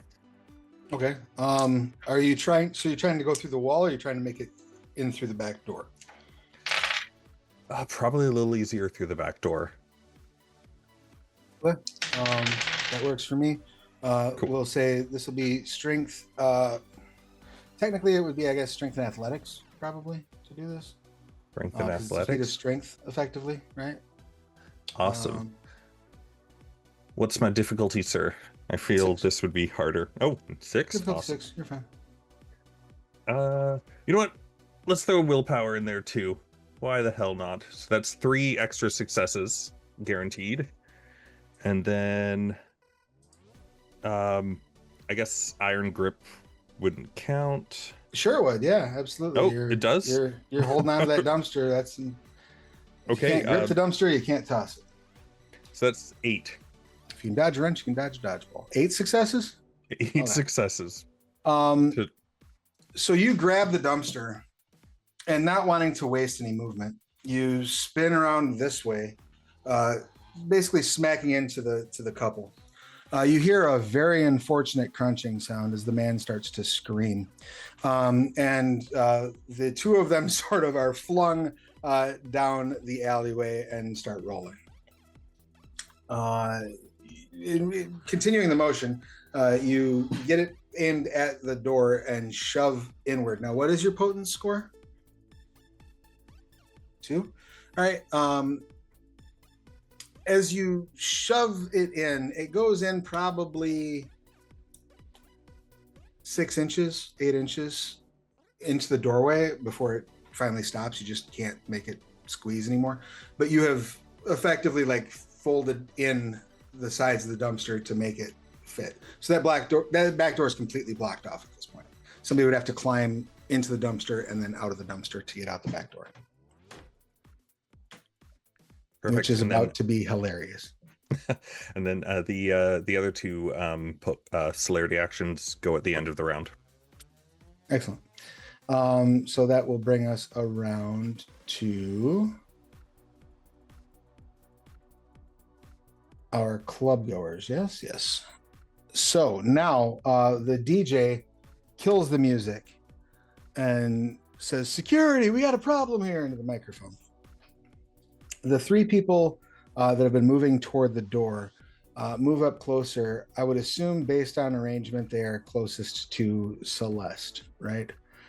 So they're all three going to try to grab Celeste. Now, Celeste, you have already acted for this turn, so you don't really have any sort of defense per se. So they're just trying to get their hands on you, and we'll see how that goes for them. First one definitely gets a grip. Second one doesn't get a good grip on you, and the third one definitely gets a grip.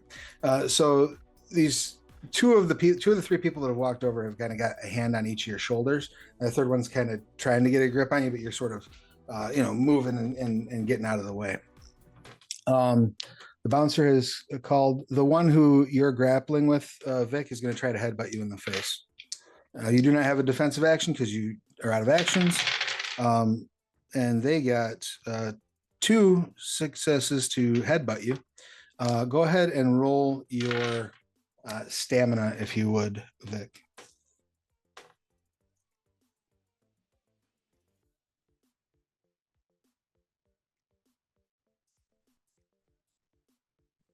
It's just stamina difficulty 6, by the way. Sorry.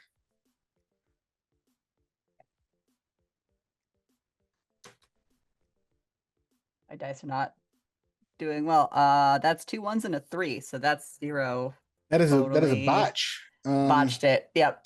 So as he headbutts you, you feel the most horrific pain you've ever experienced as you take 1 level of aggravated damage when you realize that he has knocked one of your fangs out.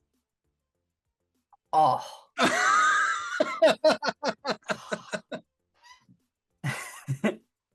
I would like you to roll self-control difficulty 8, please, because Cool. you're not currently cool. frenzying, right? No. You might well be about to be. Just to double check, Vic, do you have any fortitude that you added to that roll? Oh. I do have a single fortitude. Oh, okay. So about you that. do get to you roll fortitude if you don't spend for it, basically. Yeah. It's just like points of celerity. Like you roll to soak, or you can use a blood point to make it automatic. Okay. Yeah, I've got a decent blood pool. So you can spend a blood to make it automatic. Yeah. All right, and you haven't spent a blood Yeah. this turn, so that's fine. No. So yeah, you there is pain because they do absolutely bang you in the tooth, but you're like Mhm. you realize how much that would actually suck to have that come out, and it still makes you angry. So you can make self-control roll, but it's gonna be difficulty 5. Okay. I think that's just like a guttural bestial like roar that kind of comes out of his throat when that happens. I need new dice. Holy shit. I rolled 2 more 1s, a 3 and a 4. All right, excellent. So you absolutely frenzy. Now Yep, this yep. is an anger frenzy. So you will remain in the throes of frenzy until such time as the object of your anger is no longer causing you anger. That can be because they are no longer present in the scene, or that could be because they're no longer present on this plane of existence. But that's really the only 2 ways that you're gonna end that frenzy. Yep. Other than you can again make a self-control roll every round to try to break out, and you may spend a willpower to act normally at any point. Okay. And because I frenzy, I being a gangrel, basically, like, so the double fangs are out, and now it's just like the eyes start to turn into that animalistic, like bestial wolf like eyes, and just feral at this guy. This Glorious. asshole that punched me in the face. Glorious. About half the club runs toward the back door thinking they're going to get out and find that they can't. While the rest of the club, you do see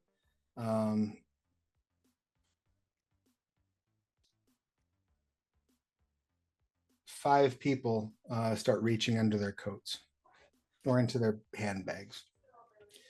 And that will be the end of that turn for them. Isaac, what you got?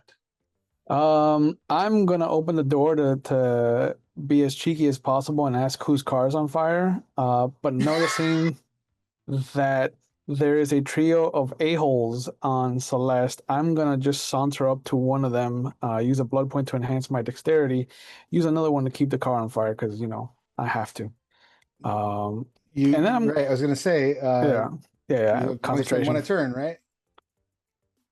Oh, okay, I thought the pumping or the keeping didn't count towards the generational shit, but all right. No, so the way it would have worked, it wasn't the keeping it, it's activating it, because you would have had to activate Fata Morgana on the first turn, Yeah. activate Apparition on the second turn. Okay.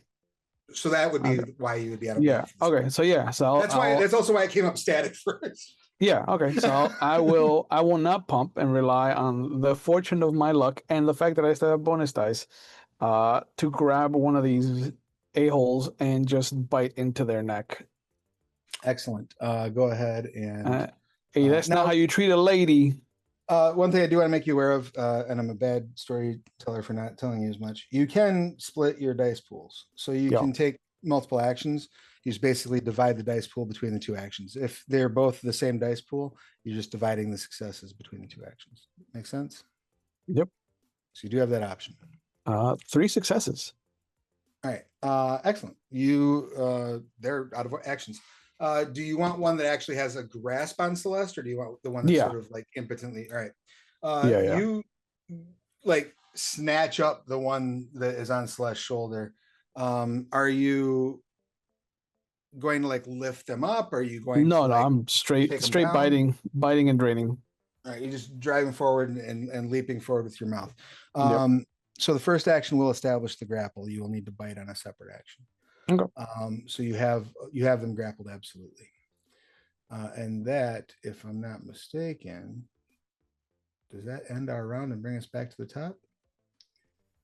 Sure does. No. So what's it? Celerity actions. Oh no, celerity actions. Thank you. What would you like to do with your celerity actions? So people could still theoretically get through the dumpster if they dived in it, right?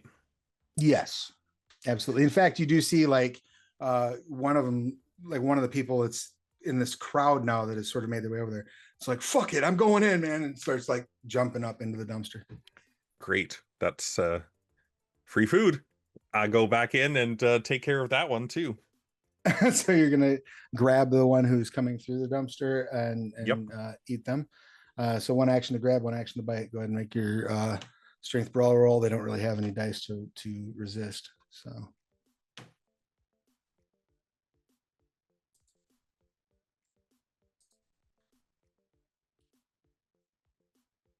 3 to hit. I will absolutely do so. So roll your strength plus 4. No, strength plus 3, because bite's just straight strength ag, right?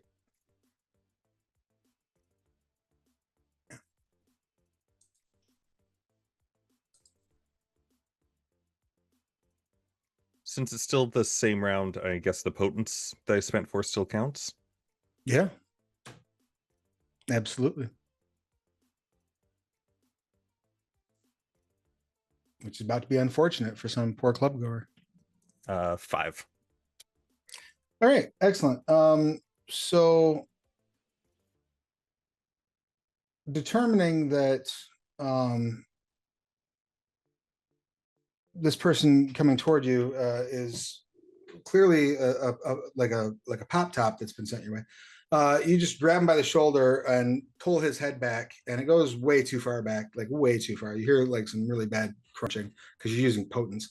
You see, as you go in for the bite, you see that the skin right around this part of the neck has done you the kindness of starting to open on its own already as you're pulling the head back.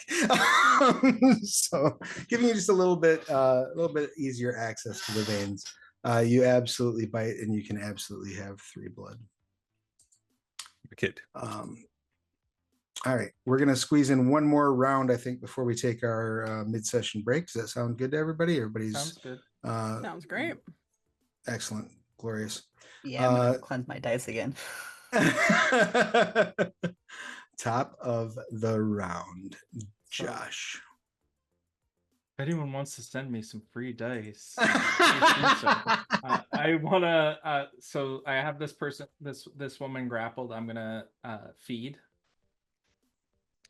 So I'm assuming that's just a might, or sorry, a strength plus brawl. Strength brawl, difficulty 5 because you're biting.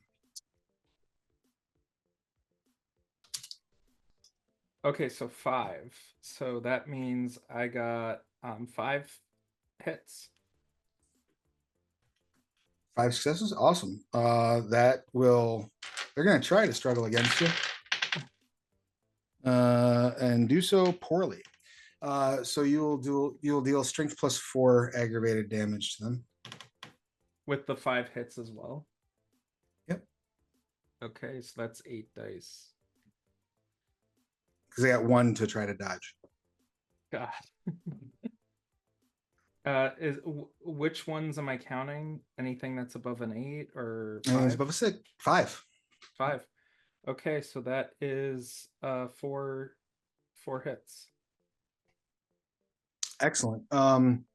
Where are you biting this poor individual? Classic, the neck. Excellent.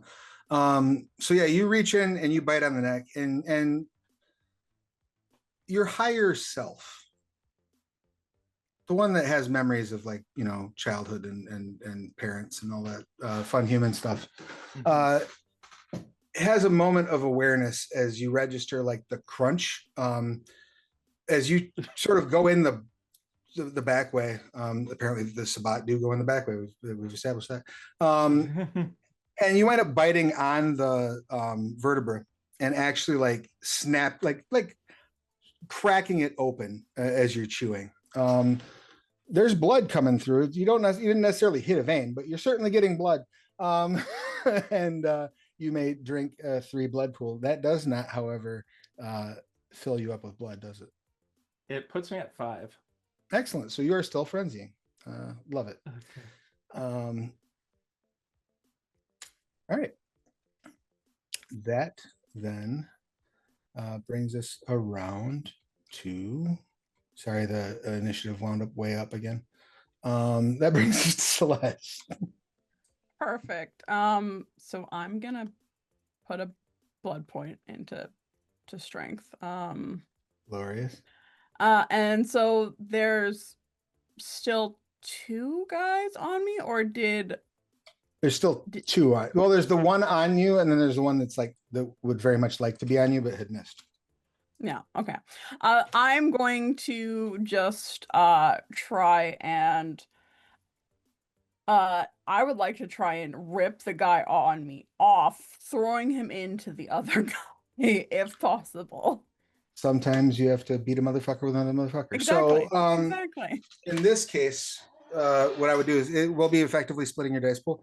Yeah. So you'll make 1 shot and you'll split how you want to divide the successes. Make sense? Yeah. Neither one of them is going to attempt to resist this because they have actions they want to do this turn.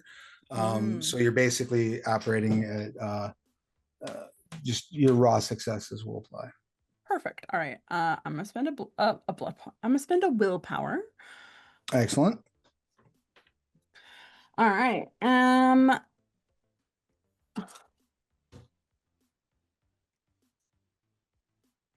Oh my goodness. I also need to sage my dice. I rolled 3 ones. Oh no.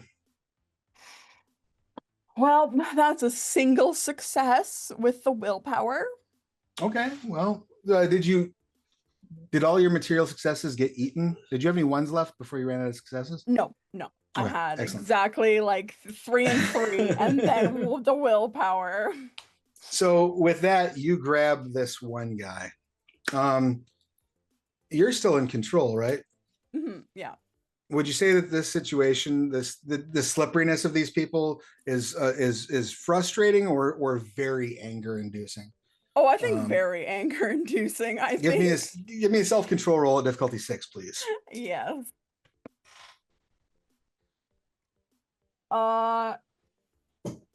Can I choose to fail? You can elect to fail if you want. Yeah, I will never stop you from failing a frenzy. I would love to fail. I think this throws her into frenzy. Excellent. You grab the one, and at first you're going to throw him, but then the beast takes over, and we'll see exactly what winds up happening when we come back around. Pray tell, how does your body change at this point? I think. Ooh.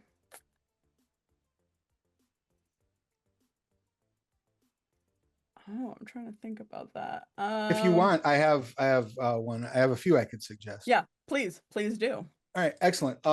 As you grab this dude, because you're so frustrated, and because you're trying to grab him, and it's just not working, you feel something weird as you lose your grip to the beast. You feel something weird happening on the ends of your fingers and sort of going down into the palms of your hands. And the last thing your rational mind recognizes is that you've developed a bunch of octopus suckers on the palm of your hand. Yes. I love it. Love it. Thank you. Love that. Love that. No problem. Happy to. All right. That brings us around to Vic. What do you got? So yeah, just in full frenzy. Now that I've got this guy down on the ground, right? But then he headbutted me and I got him. Okay. So yeah, in full frenzy, I'm just gonna go and bite him, and the fangs are elongated, and they're just not like sucking, they're ripping, they're tearing flesh. As just this chewing, happens. just full animal, yeah, just raw chewing. Yeah. Excellent. Let's see that strength and brawl. He will not be.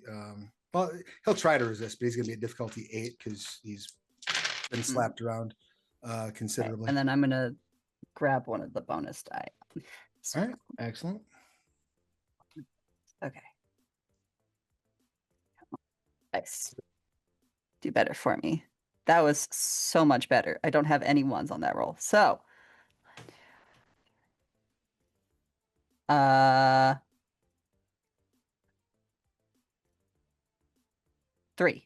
successes. Awesome. Where are you biting him? I think since it should be difficulty 5 because you're doing a bite. Did you check it difficulty 5? 5. Yes, it was like 3s and 2s for the rest of them. Just want to make sure I wasn't robbing you of a success. Yeah. So I think because he's like face down, he just goes straight for that spine and just like starts ripping and tearing at the back of his neck. Spine's already open. So yeah, you did open it. You already popped the top on that sucker. Just so pulling it out, ripping and tearing. Yeah, excellent. You drop to your knees and you try to get a good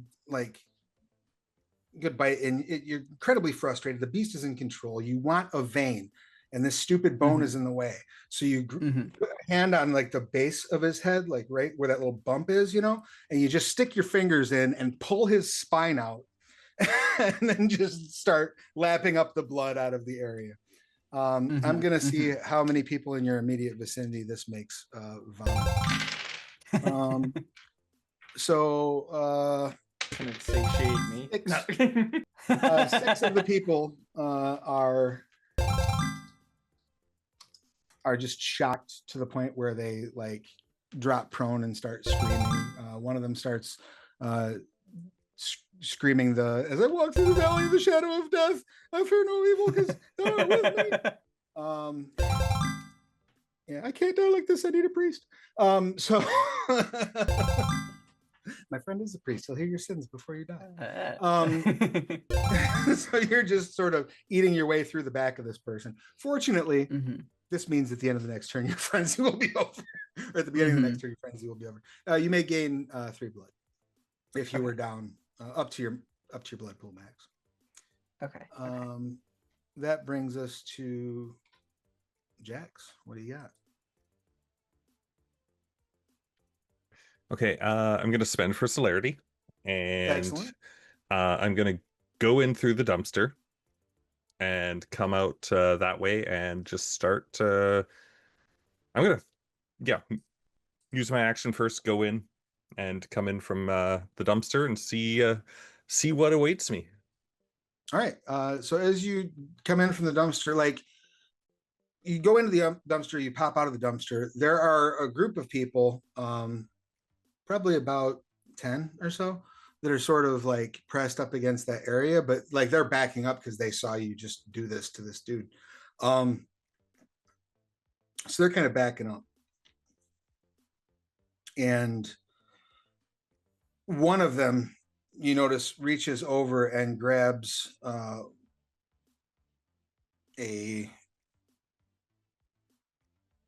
we'll say a bottle of vodka. One of them reaches over and grabs a bottle of vodka. What would you like to do?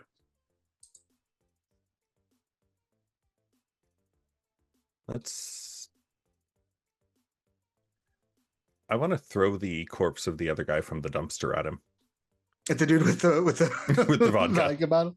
Excellent. Yep. Go ahead and give me a strength athletics roll. You may obviously add your potence to that. It's going to be difficulty 6.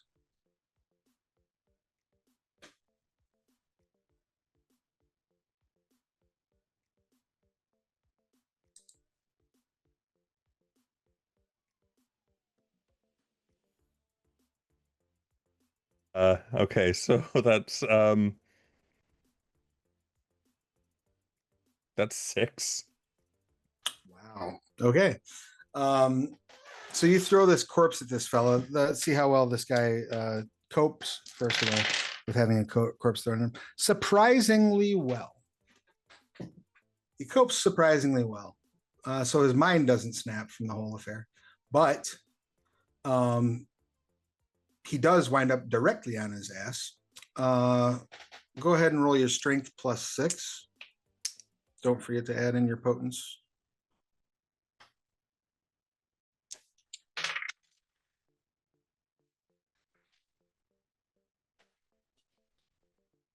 It was not a great roll. I'm going to blow my bonus dice that I have earned. That was not helpful. Not the greatest. I also blew my 2 bonus die on there because I got quite a few 1s this time around. So that'll be 4. Still nothing to sneeze at. You knock him basically on his ass. He's got the body on top of him. The vodka falls out of his hand and lands on the back, like basically is off of the shelf he grabbed it off of and lands on the back of the body that is on top of him. I am now out of bonus dice as well. Just throwing that out there to the chat. Me too. Excellent. You should have 1 action remaining. Is that correct? Or no, your extra actions will be at the end of the round, right? Yeah. Yep. All right. That then brings us around to the club goers.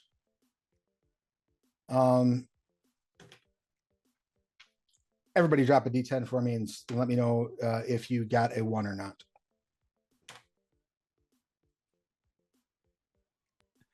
Yeah, I got a 1. Awesome. I got 10. Excellent.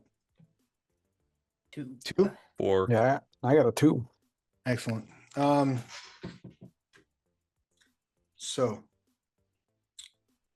Josh, correct me if I'm wrong. You're chewing on this person, right? Yeah, And- I and am you- currently like latched on to their neck. And Or they're neck. dead. Mhm. And you've come out of frenzy now, right? Oh, no, you're still hungry. Still hungry. Excellent. So you're just going to keep on keeping on with your draining, right? You're in the middle Yeah. of the rest of you. Jax is not in a position to see this. Celeste, you're frenzying, right? Vic, you're frenzying, right? So the only person that can actually clock this at the moment is going to be Isaac. You see one of the club goers, this girl, she looks like she's maybe 5'3". She's wearing like a pencil skirt and a leather jacket. You see her walking up towards dude, pops off her earrings and draws back, and you just see a flaming sword appear in her hands as she takes this swipe at Josh with it. Apparently, you just caused somebody to get imbued. Sorry. Yay! I caused this to happen. Oh my god. Oh no. We're in danger. So much I didn't fire. realize flaming swords were a thing in this game. Okay. Do you have fortitude? No. All right. You take 4 levels of aggravated damage as you are hit in the back with Avenger's Cleave. I would like So you the to... aggravated goes into bruise down to wounded, and then the bashing gets pushed down. Yep, that is correct. Okay. And when you make your rolls, you take the highest die penalty, whatever that penalty is. You can also spend blood during your turn to heal. Except for aggravated damage. Except aggravated. So I'm at mauled with a 1 bashing on that. You are already in frenzy, but that does not mean that you're immune to rot shriek as far as I'm concerned. So why don't you go ahead and give me a courage roll at difficulty 8. Okay. What is Josh's courage? Oh, good. He is an idiot who is very courageous. Difficulty 8. I've got, do 10s count as 2? They do. It's a virtue roll. 3. All right, Three you're hits. not. The fear frenzy doesn't even threaten to rise. You don't even acknowledge that you're scared. You're still too busy being hungry and angry and hungry. So there you have it. The other, and I'll let you, because you saw this, Isaac, I'll let you make a courage roll, but it's going to be a difficulty 4 because you're just seeing it.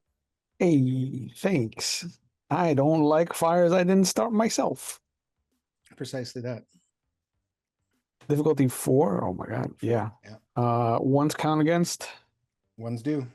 All right, well, and they go from top to highest. So only 4. Only 4 successes? Yeah, I would have had 6 if not for the one. We took away All right, another 10. You're not in any danger of going into a fear frenzy at this point. If the fire gets closer, that could be a danger. But you recognize another set of danger as 6 people throughout the club upstrap. They're going to, it's all pistols, and most of them are being held at an angle. It doesn't look particularly conducive to aiming well, but they are going to shoot at all of you. One of them, 2 of them are out the back. They're shooting at Jax. So you are, because you have those celerity actions hanging, you are absolutely welcome to duck if you want to. Yeah, I'll do that. All right. Give me, are you using one action or both? I'll use both. All right. So give me a Dex Athletics for the first one.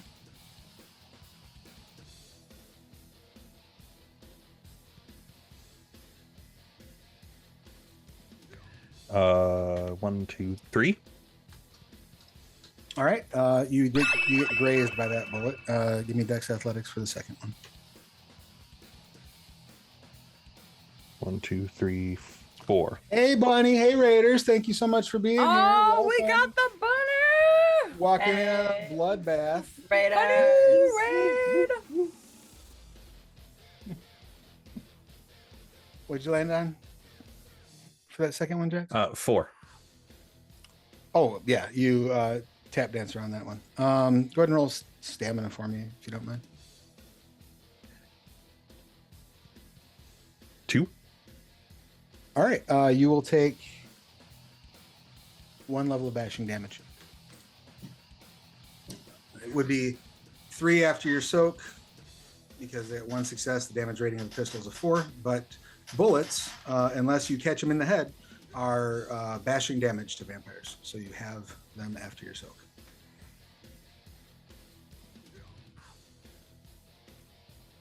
But there are 4 other people that are shooting at the 1, 2, 3, 4. Look at that! It's like it's magic. Other vampires that are out in the dance floor. So, are you planning on ducking Isaac? Because you still haven't gone this turn, right? Yeah, correct. So I would let you duck if you sack your action at the end of the turn. No, I need my action, I think. All right. So they hit you. That's go ahead and roll your stamina. Difficulty You got 6.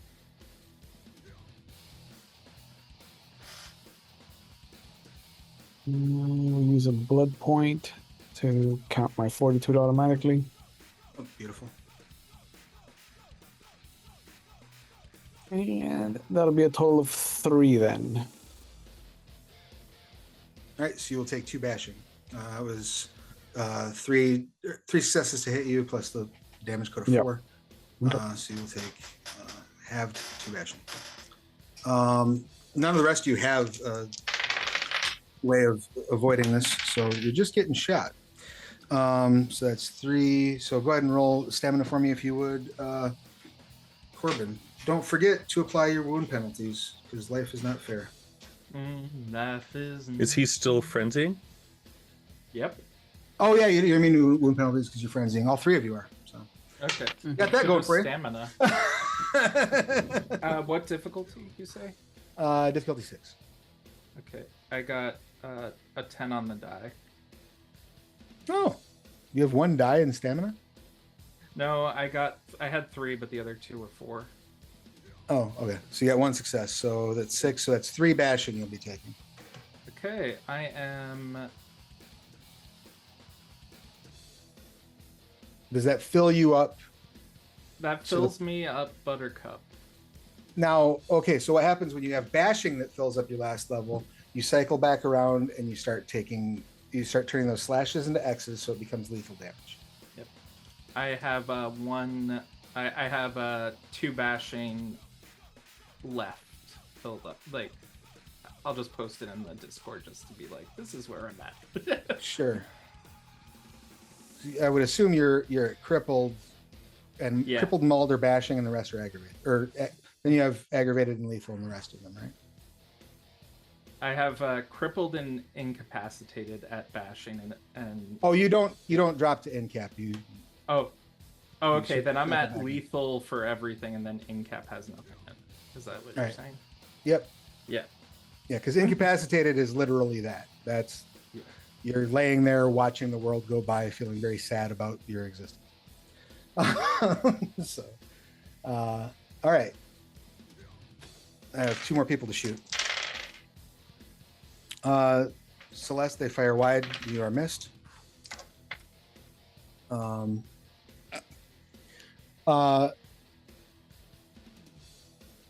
The poor bastard who you are chewing through the back of their neck,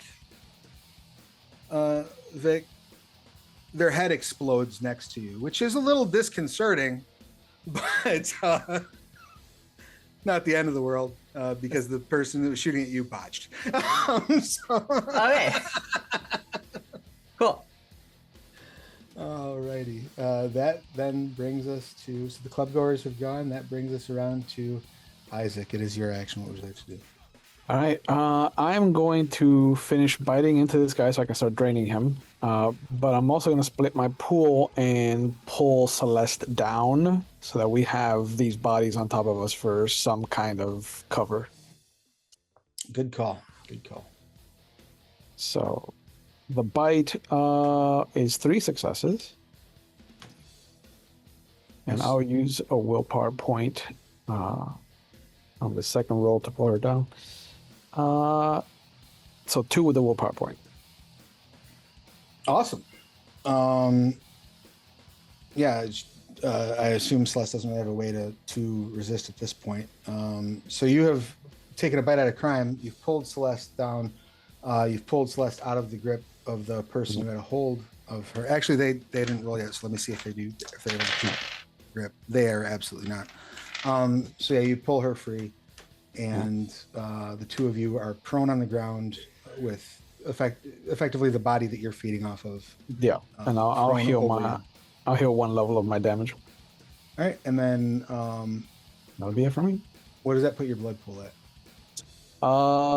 After feeding and healing, I am at 7.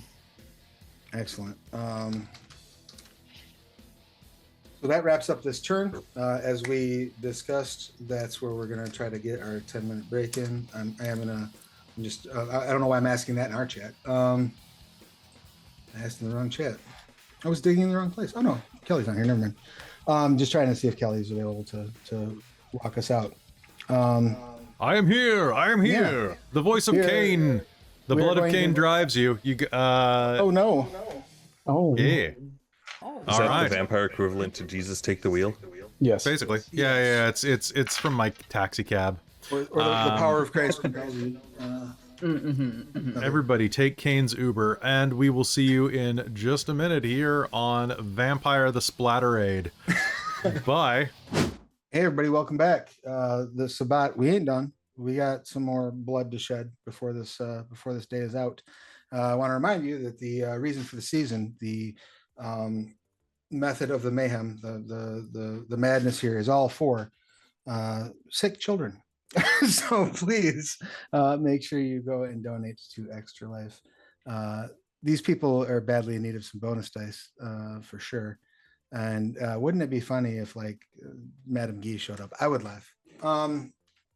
But we ended at the end of a round, so we will start at the beginning of a round. I am going to, however, roll a die for a new person has entered the fight, and they are going to be going on a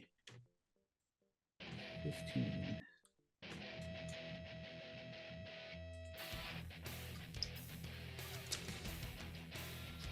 All right, Good music. so Josh, it is your action.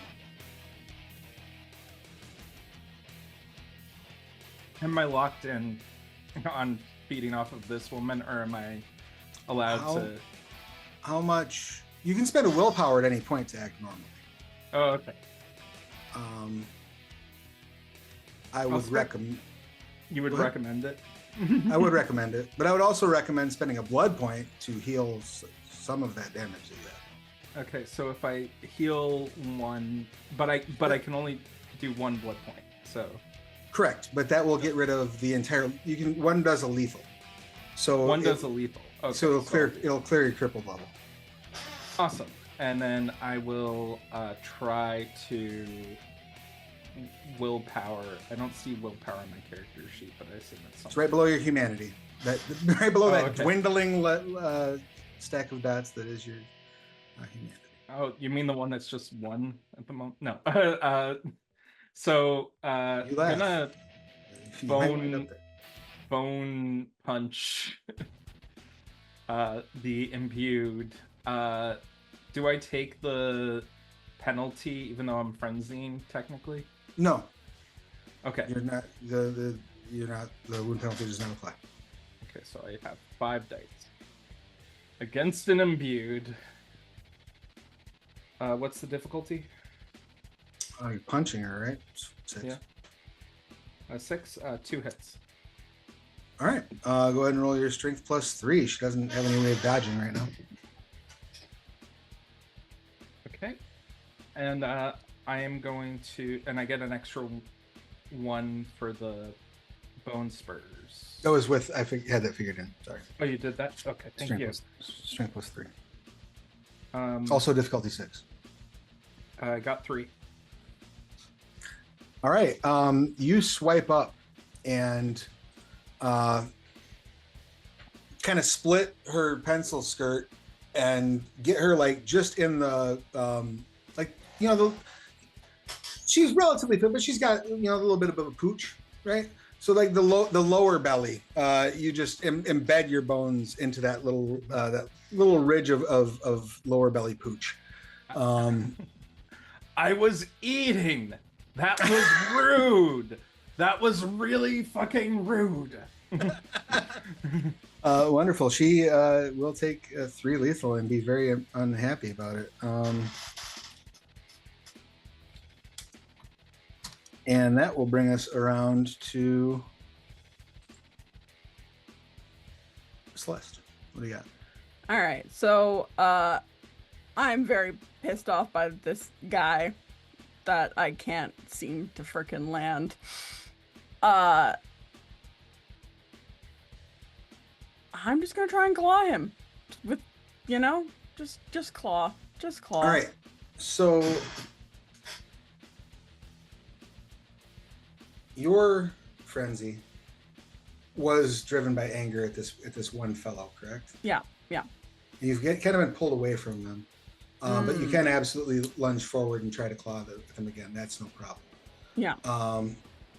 What is your vernaculum rating to actually? If you do me a favor, roll your willpower at a difficulty equal to your vernaculum rating. To Josh. To Isaac. To Isaac. Ooh. Okay. Isaac's the one that pulled you away from the person. Yeah. Okay. Cool. Current willpower. I'm assuming. Yes, absolutely. Cool. I have one success against. Right, it's enough to keep. It's enough to keep you from being like, you're the threat now. So... Fair. You may proceed. Perfect. All right, I'm just gonna swipe this motherfucker in front of the club boy. Wonderful. Strength and roll. I can do math in my head. It's fine. When we're at the club, we're all fam. We're all fam. Yeah. Difficulty 6, I'm assuming. That is correct.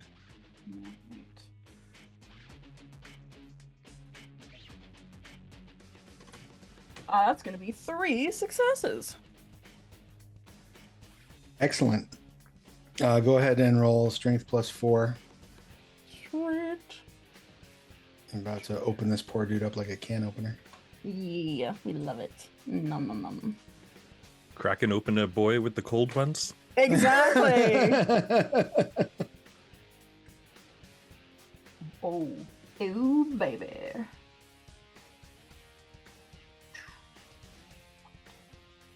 Six successes. Excellent. How would you like this poor club goer to expire? I think you're just gonna see like Wolverine style, just like claws go through the front of that guy's chest and just gets ripped out like in half, just viscerally, just everything comes out and just like, and she's behind going, Wonderful. I said, you're mine. And that's her turn. I love it. 4 more people that were in the front are now rushing toward the back door for all the good that will do them. That you are no longer in frenzy, Celeste. That brings us around to Vic. Okay. And then because I've finished off this guy in front of me, I'm no longer in frenzy either, correct? Correct, because yours was also anger right now. Because that was, yep. Mm-hmm. Yep. Okay. You get clarity, and you do clock something out of the corner of your eye as you get clarity. You see a woman in like a black lace dress and a black corset with silver bracelets kind of hanging off, silver necklace, black hair sort of teased into a wild, very heavy black eye makeup, floating 4 feet off the ground, supported by shadowy tentacles climbing in through the front door. Cool. Well.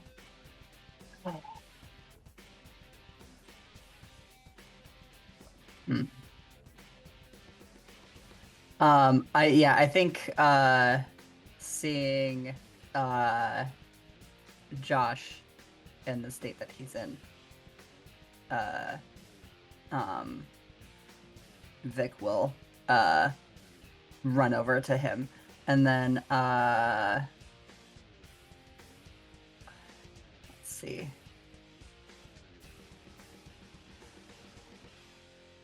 This was mostly aggravated damage, right?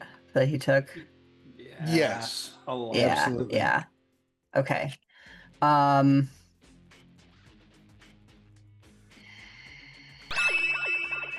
Hey, Raiders, welcome. How's things going over on the old? Hey. We are running some Vampire the Masquerade 20th Anniversary Edition to help sick kids. We are taking donations for Extra Life. Donations can bring things, anything from bonus dice to the players to a visit from Toreador Justicar Madam Gee. So hop in, let us know what you think. Stick around. Let's have some fun. Yeah. Yeah. So I think Vic will just kind of stand in front of him in between Josh and this new shadow lady, feeling like that might be the most threatening person in this place now, that other than the rest of us. Wonderful. So you're kind of imposing yourself in between there and just kind of holding your action? Feel free. Yeah, basically, like, if he'll if anybody shoots at him or if anybody like tries to attack Josh, Vic will kind of. I will say it's very clear to you that that lady with the flaming sword is still standing and active. Oh, and she's still clear and okay. present Okay. threat. Yeah. Okay. I'm gonna go after her. Excellent. I would like you to make a courage roll at difficulty 4, please, because you are rushing towards someone who is holding what appears to be a flaming sword. Now, did she have the sword before? No, it's not like it just No. like a column of flame appeared in her hand because when the DJ squelched the music out, she heard "It Does Not Live" and looked around and saw all of you rotten sons of guns running around. Cool. Well, that's great. So I got 3. All right, you are not in any danger of succumbing to a fear frenzy, so you may Okay. do as you wish. Yeah. Sorry, I have Kat on my lap and she's distracting me. That's okay. She decided that it's time to play with my dice. So I think, then he's just gonna. It's the same map.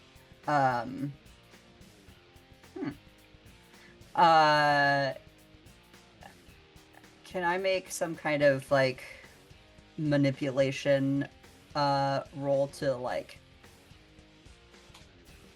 against her to like scare her away from this particular target?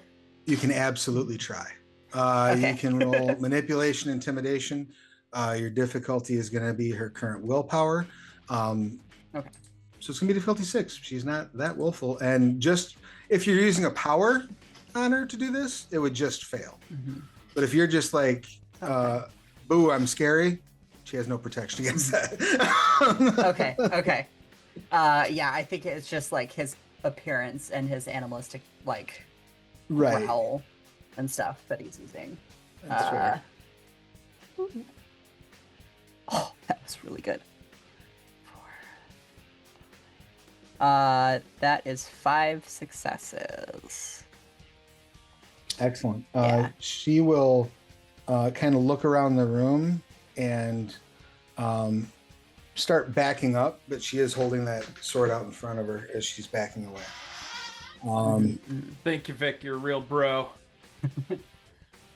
At that moment, Fire. darkness fills the front of the nightclub. Just every bit of light is swallowed by this inky blackness. For a moment, those of you who are up front have the slightest bit of panic as you realize you can't breathe. And then it occurs to you again, right, I don't have to breathe. But there is that slight flashback almost to being buried alive again. And then you start to hear muffled noises within this sphere of darkness. From the vantage point that you're at, Jax, you see a few limbs come flying out of this literal sphere of darkness that just appeared. It is your action. What would you like to do? Oh wow. You also can hear the muffled sounds. Have you ever read Dragons of Autumn Twilight? Sure have. It's very, it's very similar to the scene where they run into the Black Dragon's lair. Like, Yeah. That's your perspective right now. How many of my pack mates are in the darkness that I? All of them, as far as you can tell. All of them? Okay. Yeah. So he's gonna like kind of roll back onto some past habits of when he was working with Chad Danger, and he's like, "Well, Chad, that's a nope." And I'm gonna spend for celerity and go up to the one that fired and actually landed a shot on me, and I want to just kick him into the darkness. Wonderful. Just be like, yeah. This is 'Cause the- Sparta. Yeah. Go ahead. And just Go be like, ahead. "Well, chat, that's a nope." Bam. Excellent. Give me a Dex brawl, strength brawl, your preference. Are you using celerity this round or no? Yeah. Excellent. Yep. Okay. Spending for celerity because I don't know what that is or if it doesn't look friendly. So It does not yeah. look friendly. That's true. So yeah, your difficulty is going to be 7 for this, but it does you'll do strength +1 base damage. Okay. So strength, and sorry, it was strength and brawl. Yes. Difficulty 7. Oop. That's 1. All right. That is 1 hit. So go ahead and roll your strength, +2, because they're absolutely not trying to dodge. Right, and then this is at 6, right? This is 6. Yes. And your potence does apply. Yep. There we go. 7. So despite it being sort of a grazing effort, you feeling like you could have landed that much more clearly, it does put him back on his ass, and he slides into like the bottom of the sphere.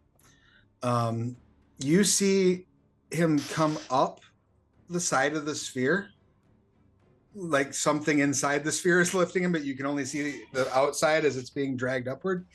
And then you see what looks like an arm, but it's far longer and ganglier and certainly larger around than a human arm. The fingers are very spidery and end in claws. And you see that sort of just reach out of the sphere and pull in his other arm, and then he just opens up down the middle. May I say one thing in character before? Absolutely. I'm gonna look over at the other guy with a gun and just be like, "Make sure to like and subscribe, or you're next." Wonderful. Let's Real see. quick, just gonna interrupt. Thank you so Yeah. much, Old Ways Twitch, for the $55 donation to you, Travis. Thank Let you. us know how you want to spend it from that menu there. So much. You do have an option, Old Ways, of breaking that up, or we could just have what is it, DoorDash a cop? Is that where we're at? 50? It would be four cops. 4 cops would be showing up. Yep. Right. If we don't hear anything different by the start of the next round, DoorDash will show up. So the one that you have said that to, Jax, unfortunately, seems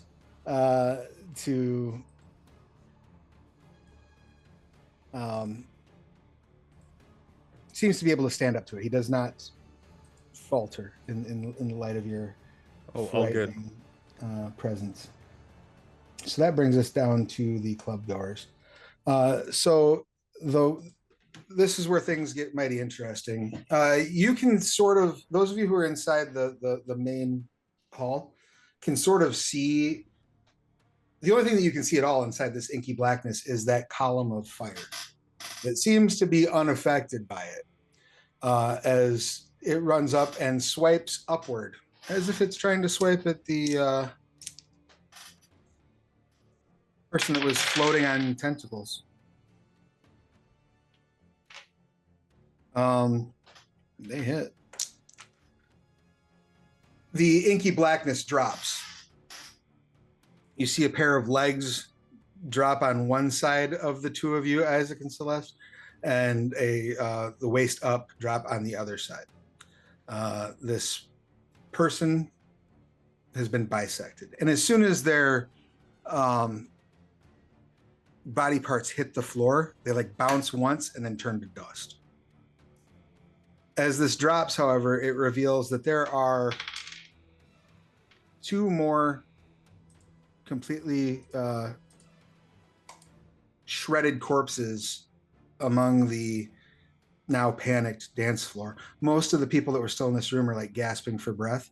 And you see there's like a 9-foot tall creature among them that looks like some odd parody of human and bat that has been slapped together and then stretched out.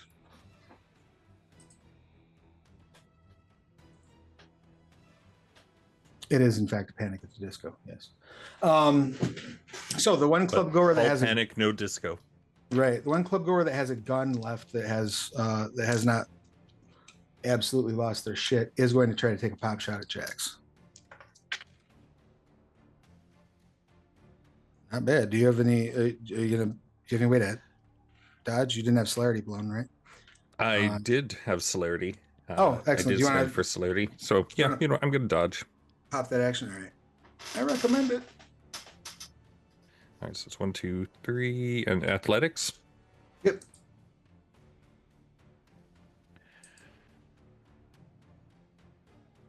So I put my head directly in front of the barrel of the gun. I got a botch. Excellent. If you don't mind, my suggestion is the way that this plays out is you see the gun pull up and you think back and you remember in your childhood, at your youth, sitting there with perhaps an older sibling, perhaps just the parents weren't home. And you remember watching this movie with Bill Paxton, Near Dark. You're like, yeah, I remember how badass the vampires were in Near Dark. I'm fine. And you just put the barrel to your face and you go for it. And they Let's do this. And that's Let's do absolutely this. going to be lethal damage for you. So Let's do this. Go ahead and roll your stamina because they're absolutely pulling the trigger. Can you willpower on a stamina roll? Sure, why not? Sure. All right, let's do that. And if you have any fortitude, you can certainly bring that into play. So that'll be 4, but Excellent, still, not bad. ouch. You do take 3 lethal. As they Holy crap. shoot you in the face. That hurts. And that is the first time you have been wounded. Is that correct? Give me that self-control. For lethal, yeah. And you're a pander, so you're fine. Self-control difficulty 6.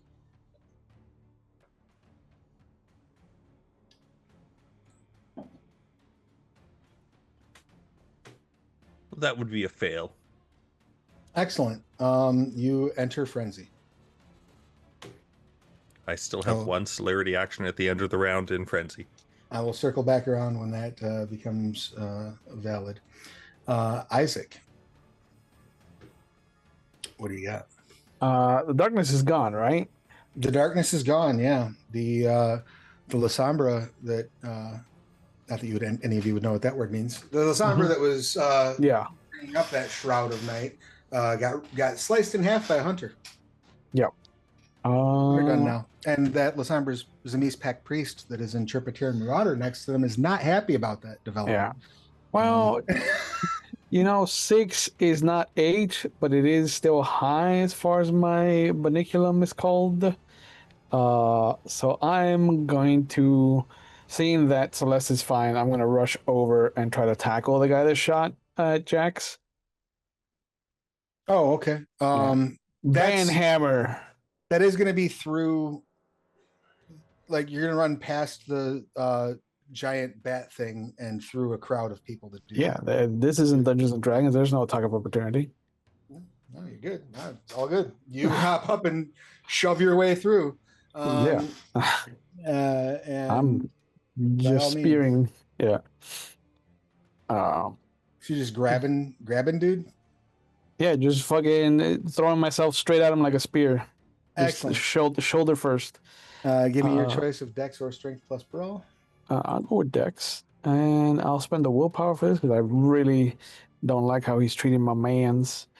So that's 4 total. Glorious. He has absolutely nothing that he can do about that. So you smack him in the back. You may go ahead and give me strength plus 4. This is just going to be straight bashing damage unless you have some other I don't. Excellent. Yeah, I'm not built for combat like the others. 3. Nothing crazy. All right. That's still you sort of rock his world. Let's see how he does. He takes 2 of it. So you sort of hit him, knock him forward off of his balance, and it definitely does not tickle. That brings us to the top of the order. Josh. One more. Oh, celerity action. We have a celerity action. Yep. As that celerity action goes off, basically, you, because you're nearest to the back door, Jax, and Josh, you all hear sirens. Proceed, Jax. Awesome. So I'm angry at this guy who had the audacity to shoot me in the face when I told him to. I just want to like punch through his chest. Wonderful. Just go nuts there. Can I still spend for potence for the round? I guess technically. Yeah, cool. So I guess it would be Dex and Brawl. Yes. 3 successes. Wonderful. That'll absolutely hit. Go ahead and roll your strength plus 3 plus whatever potence gives you. You blew for potence, so it's auto successes, right? Yeah. Does that shift your damage to lethal? It does not, unfortunately, but I don't know that. It's the thought that counts. It's the effort. It is the thought that counts. That goes away. I don't think my strength specialty applies, so that will be 6 successes. What's your strength specialty? Oh, iron grip. I mean, if you like reach in and like try to grab the solar plexus and then just use that as like oomph, I'll allow it. Why not? Sure. All right, then 7. All right. You reach in and like go up like under the solar plexus basically, and you feel for just a moment like his heartbeat on the tip of your finger as you withdraw your hand back, and he falls over unconscious and bleeding. Perfect. But unconscious and bleeding might not be enough for your anger. We'll see at the beginning of the next round. Josh, it's your action. What would you like to do? I heard the police coming. You hear the sirens. You see the girl with the flaming sword like pivot on her foot and go toward like she's gonna go toward the giant bat person. Okay, good. Thank you, Vic. Really appreciate that. Time to take a doggy bag and run, and I'll spend a willpower, so I'm still not frenzying, but I would like to try and like grab the body that I was trying to drain with me as a snack. So you're like picking somebody up and like running. Yeah. What's your strength? 3, but like I was partially thinking ripping off an arm. Oh, sure. I mean, that's fair. You can, in fact, well, you're frenzying, so you probably wouldn't waste any blood. Yeah. Yeah, you grab somebody and start dragging them. It's a lot harder to rip off an arm than you'd think, but you are able to drag a body as you start making your way toward the front door. Is that it? And then for you? that's let's bite into it and just like try and get some more blood in Alright. me. You get 3 blood. Does that fill you up? That puts me at 8. Excellent. Do you want to spend a blood to heal a lethal? Might as well. I'm gonna have to do it again. All right.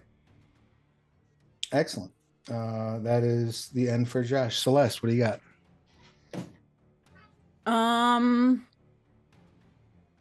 So there's a bunch of. Has Jax been like loud in him getting hurt? Because I'm very bonded to Jax, so I might also feel the need to. I would imagine there was like, oh shit, when he when his sinuses got cleared out. You heard a gunshot, and then you actually fucking shot me. Okay, fair. So like a hearing actually fucking shot me. I think Celeste is going to look.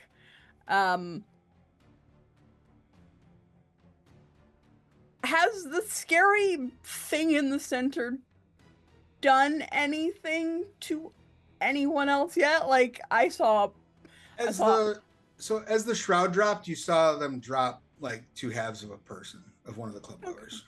Oh, okay. Okay. It is safe to assume they are probably on your side. Yeah, okay, cool. I'm gonna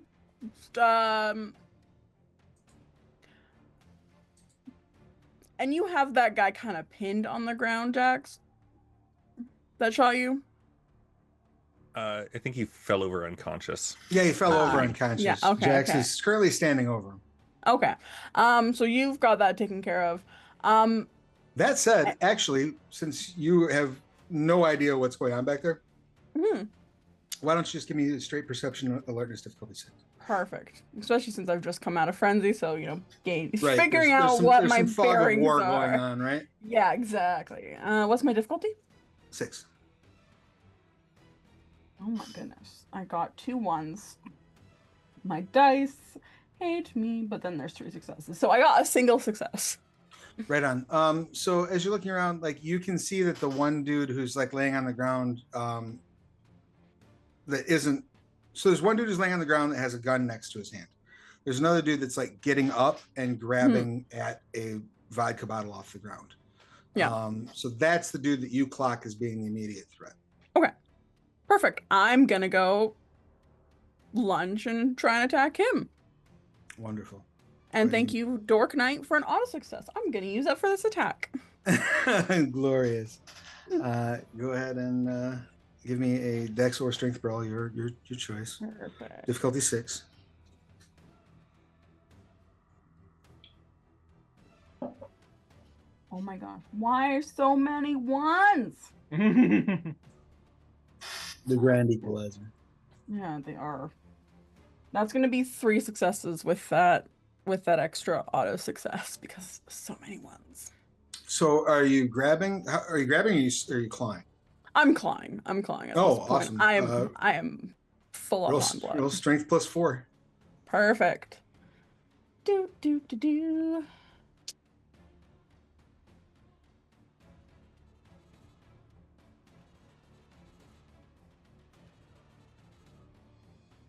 Only rolled 1 there.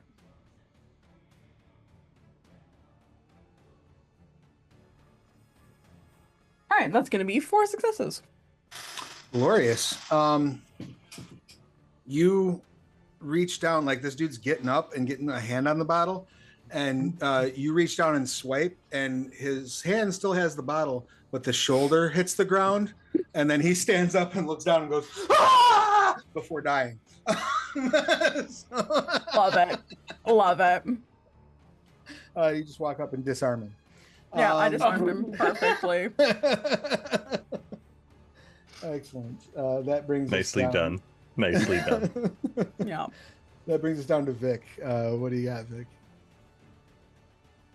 Okay.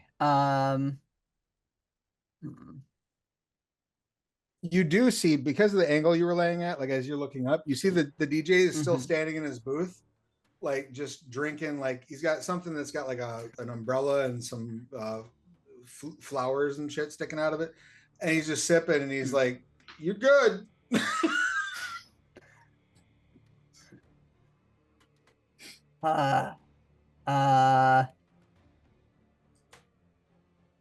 So this big like bat thing is still in the center, right? Absolutely, yes. Of the yeah. I think Vix just since as Josh ran off and made the doggy bag comment, I think he just mutters under his breath, "I think that's offensive. I don't know how."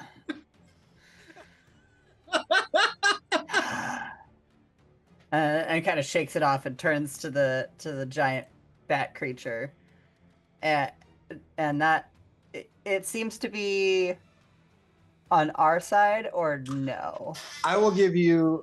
Well, you know what? I won't even make you roll for this. The lady with the flaming sword is running at it, and Okay. So I mean that might be a good indicator that it is on your side.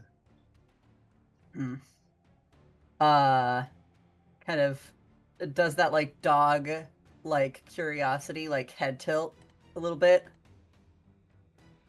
and then is like, well, I'm gonna help that thing out, and goes after the lady with the sword because she seems like the biggest threat in this room right now. Are you going for a grapple or a claw? I think he's gonna try to go for a claw to knock that sword out of her hand. Wonderful. Excellent. Go ahead and give me a strength or dex and brawl, whatever you prefer. Yeah, I'm still gonna go strength because I have very good strength. Okay. Yeah. Ooh. Okay, that's 1-1, but 1, 2, 3, 4 successes. All right. Roll strength plus 5, aggravated. Oh my gosh, that's amazing. I have 10 dice that I'm rolling for this one. Okay. 1 dice. Oh no, 1 fell. Ooh, okay. 2.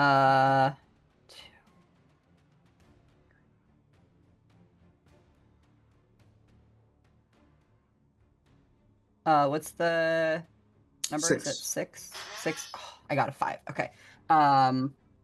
So that's 4. Right. You run up and you're like gonna try to knock that sword out of the hand, but her back gets in the way. So you're like, well, I'll just reach through. You put your hand all the way through, flick your fingers downward, and her hand comes off. I look over in jealousy. When her hand comes off, like as it hits the ground, the flaming sword just disappears, and she coughs up a mouthful of blood, and then goes limp, dead, on the end of your wrist, where she still is. So yep, yeah, it kind of just holds her there. You're presently elbow deep in an ex-hunter. All right, that will bring us around to Jax. Sorry, Robin. Nice bracelet. Oof. Body bracelets are in. Exactly. Talk to Josh if he survives. He can help you there. It's true.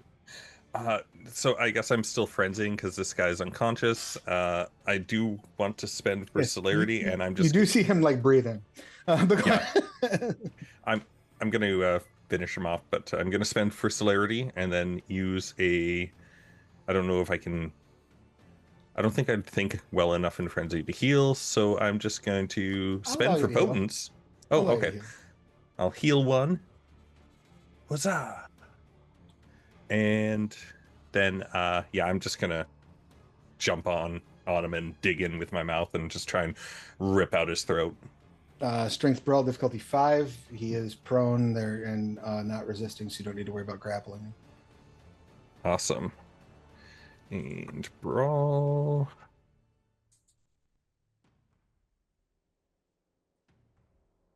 Holy crap.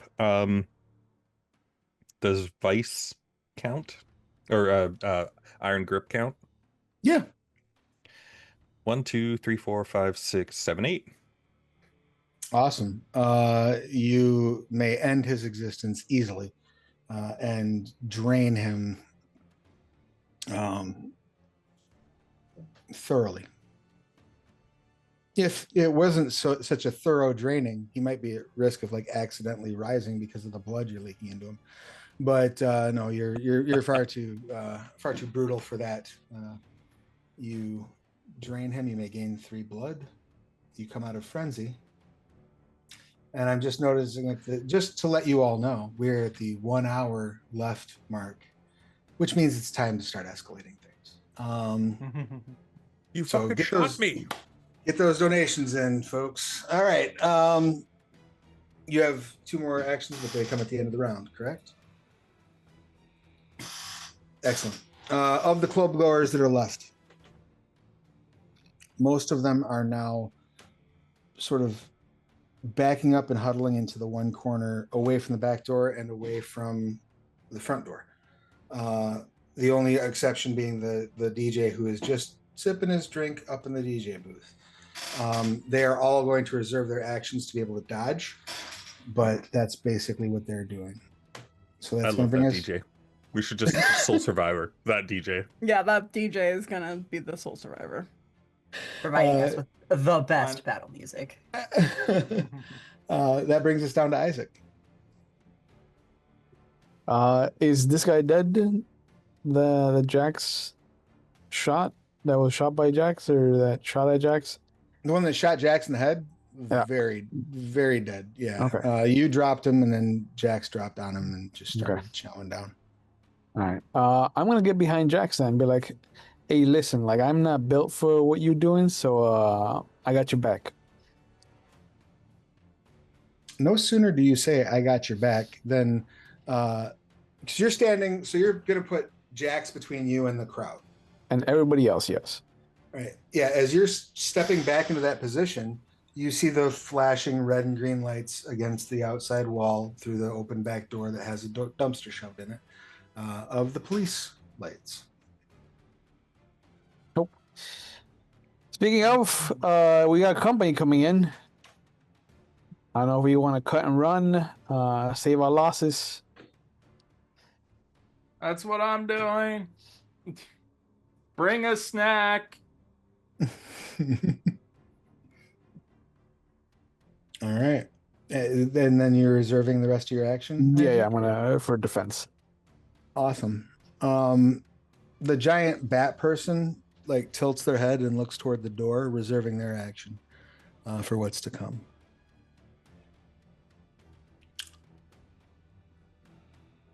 Celerity actions. Can I go full defense into my next turn? Yes, absolutely. We'll do that. All right. Just want to try one little thing right quick here. Just a little initiative roll.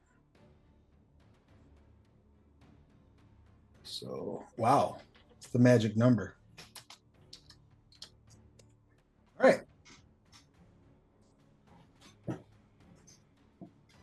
What you are able to suss out as the lights are flashing behind you, Josh and Isaac, you definitely hear doors open. You definitely hear the pounding of feet. You hear voices, but those voices are muffled, as if the people that are speaking are wearing some sort of a mask, like a respirator or something along those lines. Josh, it's your action. What would you like to do? Having heightened senses, you also heard all that outside, despite the fact that the front door is closed. So it's your call, Corbin. What you want to do? Okay. I am going to. They're coming from the front door. Yeah. If you like crack the front door to look, Yeah. you see that this is not just a couple of squad cars that pulled up. A SWAT vehicle has pulled up. 4 SWAT officers have gotten out, and they are each carrying a shotgun. I am gonna just say, leg it that way, and then run, dropping the dead body behind me. Excellent. Where are you running to? You running to the back door, I take it? Yeah, assuming that's where I was before, I think. I actually thought. I mean, you were yeah. barely inside the club. You were by the front door, so like know that the others are by the back door. I'll leg it. All right. So you go racing to the back door. By the time you move through the entire room, I'm gonna say it's basically your action. Yeah. I will allow you to dodge if you need to dodge since you haven't rolled any dice. Thank you. No problem. Celeste, what do you got? As you see Josh open the door and be like, "Oh, fuck that," and take off the other. Yeah, I would like to try to run into a corner, like shadows, and I would try and I would like to activate Aspects 2 for unseen presence to try obfuscate and hide or obfuscate. Yeah, sorry. Awesome. No problem. Excellent. So unseen presence. That's no cost, right? Yeah, it's no cost. It says like usually no roll is necessary if the character unless the character speaks, adds, or attacks. But if you want like this situation, you could ask me to do a wits and stealth roll to try and hide. The biggest issue for you is going to be finding a place where you're not being actively observed. Fortunately, however, there is an 8-foot tall bat person in the room that is a bit of an attention puller. I was hoping that they would be a bit of a distraction that I could try and sneak off and like. Yeah, you're able to just sort of slink back into the shadows and be like, nope. It's like that meme. The meme, just exactly. Mm-hmm. Yeah, you are. I'll allow it. You disappear under obfuscate. Perfect. That will be very handy because cops don't have a way to see through that. Yay! Just don't be between us. Yeah. Excellent. So that will then bring us around to. And I'm just gonna quickly step away. I'll be right back. My landlords are smelling like something's melting, and I'm just gonna make sure there's nothing weird on my floor. So I will be right back. By all means, yeah. Be safe. That brings us around to Vic. Okay.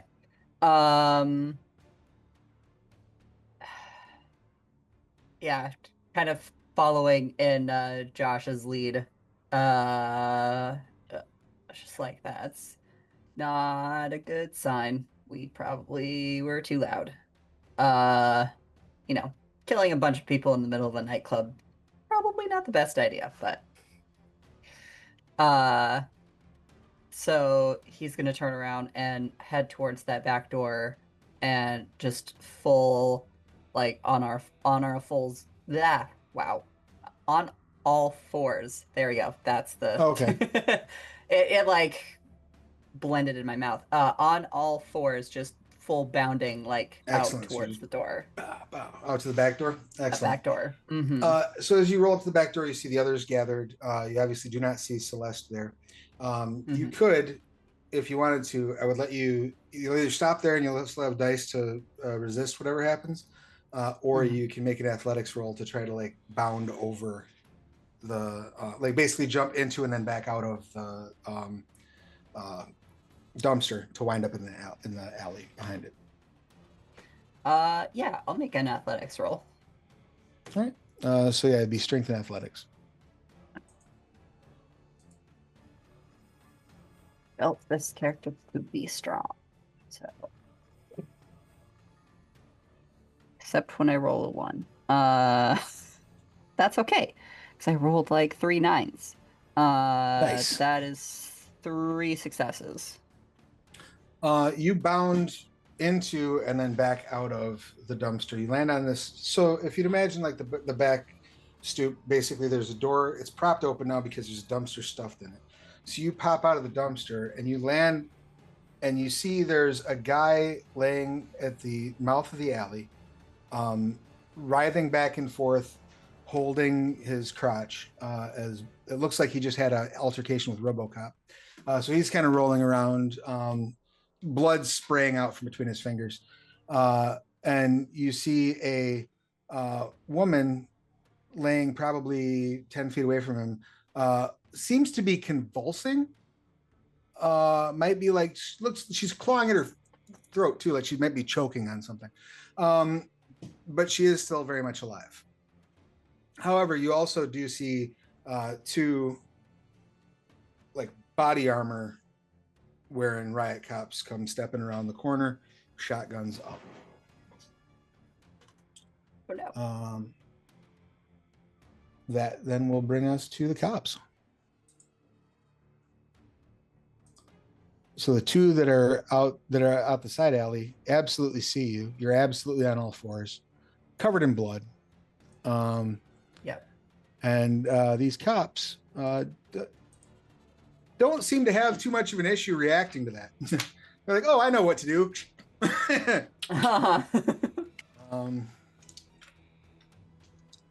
right, so 1, 2, 3, 4, 6.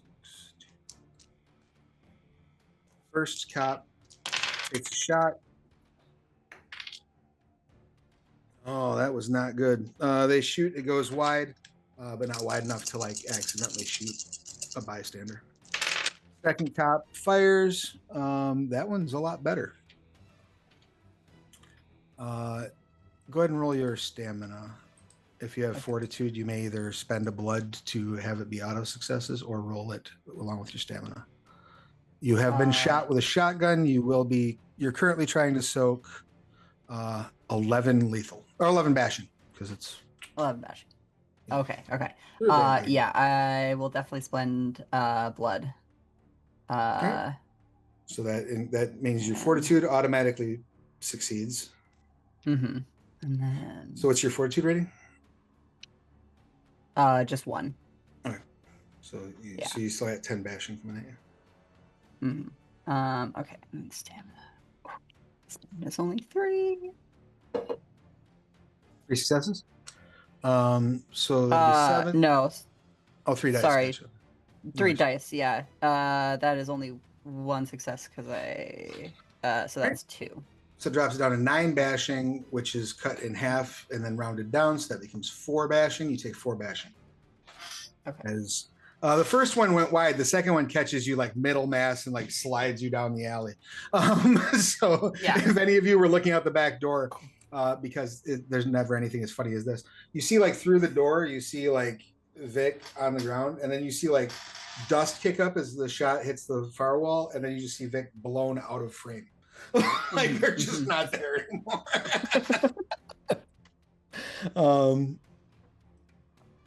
The 2 cops that are by the front door come in the front door.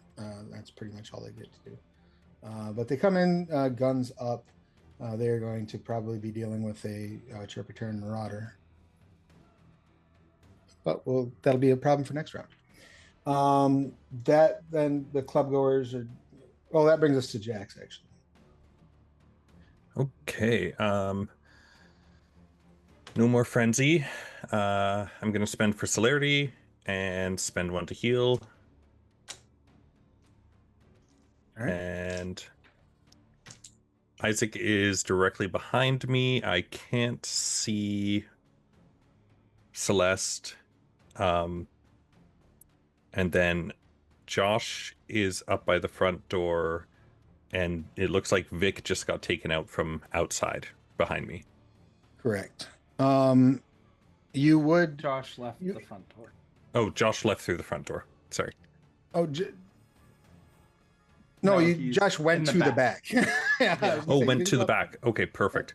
So everybody's by the back door except Celeste, who you cannot see, and Vic, who seems to have been blown out of frame. Now, you are well aware that Vic is alive, so apply Vinculum as you will to your decision-making process about where to go from here. So, looking at Vinculum ratings, I'm going to turn around, look at Isaac, be like, let's go. Pick him up, and try and go through the back. Uppies! Yep. And try and go through the back there. Excellent. So that will be Who is it that you're grabbing? I'm sorry, Isaac. Isaac. Yeah. Okay, give me strength athletics just to make it through without, busting your shit on the way out.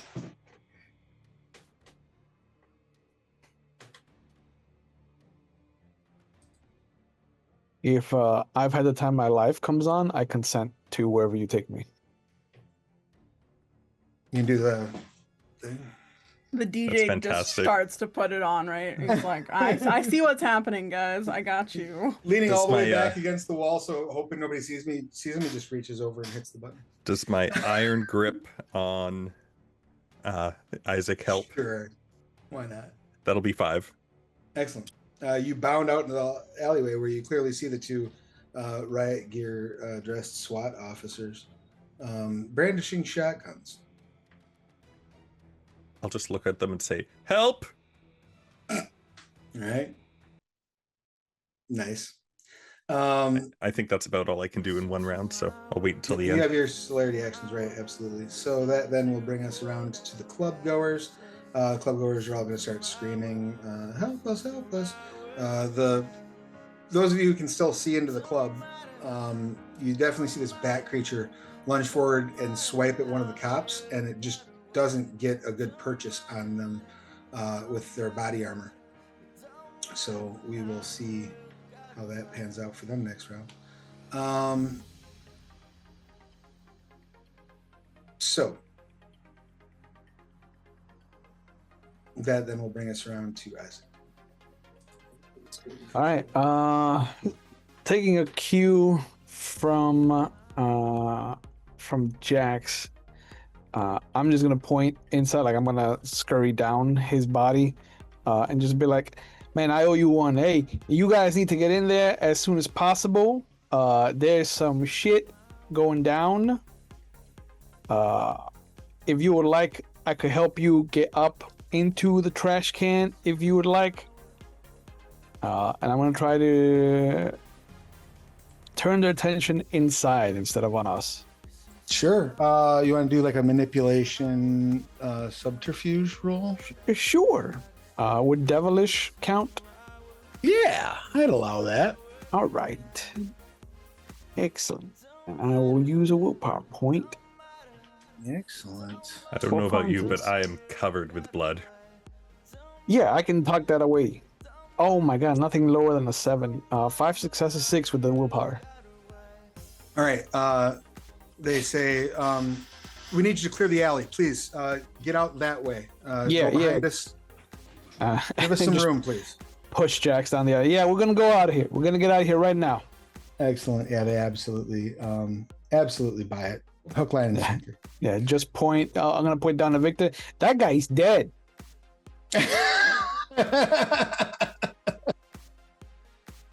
Excellent.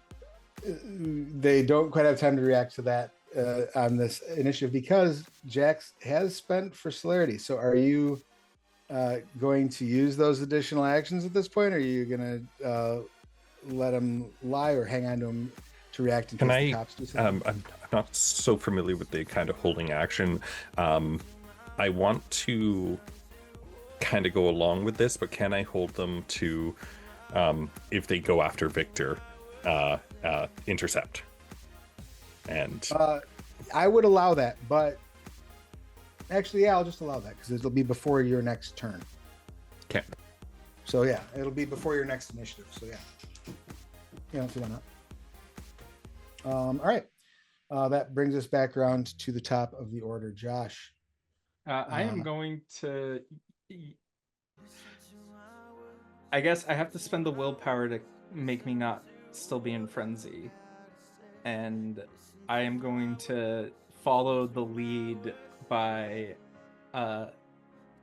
The police don't see me right now, right?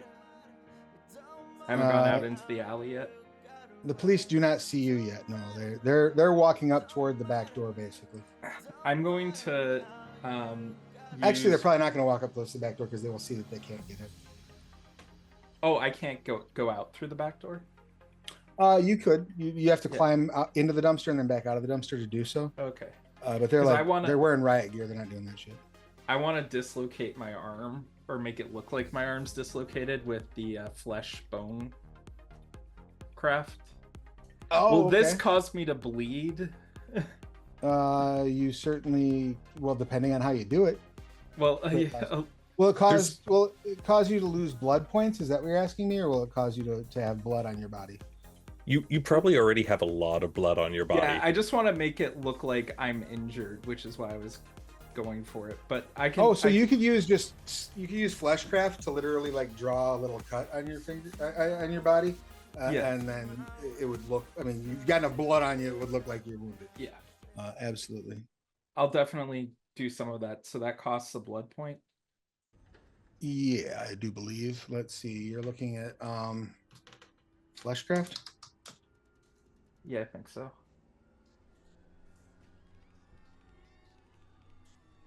Oh, come on, words spell right. Yeah, my. This would actually just be malleable visage, effectively. So Okay. I would allow it. Yeah. You do have to like reach up and literally create it, but you can do that with your back to them.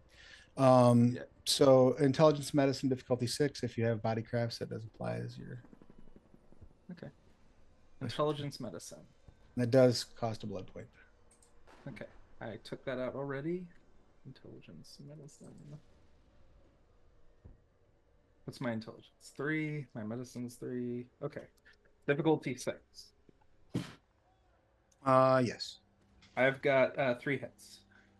Awesome. Yeah, you make a very good looking, surprisingly good looking. In fact, when you look at it, it disturbs you for a moment. Cut on your side, and then you're going to like turn toward them, basically. Yeah, like go like crawl through the dumpster, get out, and be like, help! Like Basically, you'll be able to do that and get onto the dumpster. That's really all you're gonna be able to do this turn. But that's fine. That brings us to Celeste. Yeah, I'm just gonna try and get out, follow my my new friends here, and try and follow sneakily, stealthily, unseen. Sure. Can't see me. Do you want to? So I assume you're taking the time to crawl into and out of the dumpster quietly as well. Yes. Yeah. That's fine, but it will eat your whole action. Oh yeah, no, totally. If you need to resist something for some reason, you would be able to roll to do so. Yeah. It does take you because you're stealthily doing it. Yeah, no, she's carefully trying to. She doesn't exactly know how she's done this, but she's like, okay, I'm unseen. Now that I've got this, I want to keep it. Yeah, exactly. That is fair. Vic, what do you got? You have been you're like on your side right now. Just like blown back and you did hear them say that you were dead. So I think this turn he's gonna take 2 because that was just bashing, right? Yes. I took okay. So yeah, I think he's gonna heal. Want those? No, it's just a blood, right? 1 blood to heal. Okay. 1 lethal, effectively. So it'll get rid of a bashing as well. Okay. So he's healing himself up as he's playing dead. And just kind of keeping an eye for when the cops turn away from him and look away from him before he goes and gets up and tries to run off. Gotcha. Yeah. All right, so you're basically just holding on and not doing anything that requires dice at the moment. Is this alley? Is there dirt anywhere? There's not exposed earth in this alley. No. No exposed dirt. Okay. There is right outside the mouth of the alley is one of those trees. Okay. We talked about. So, like, if you can get out the mouth of the alley and 5 feet away, you could earth meld. But right now. Okay. Right now, I don't have access to it unless I move. Nope. Okay. Cool. Yeah. I'll just stay here then. Kind of just play dead.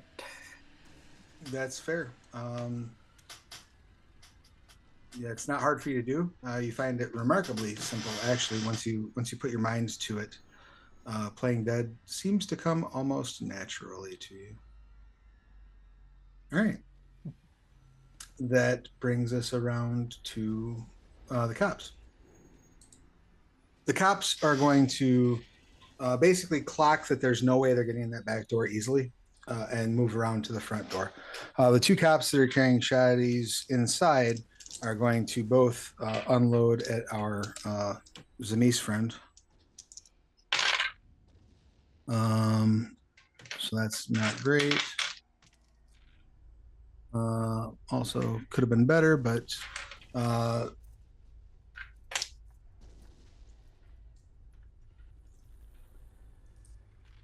trying to keep things honest to see how our douche ex machina plays out. All right, so the bat. Who's still inside? Josh? No. No, I'm in the dumpster, or at All least of I you. got out of. You're in the dumpster, so you're inside enough that you can absolutely clock this. Yeah.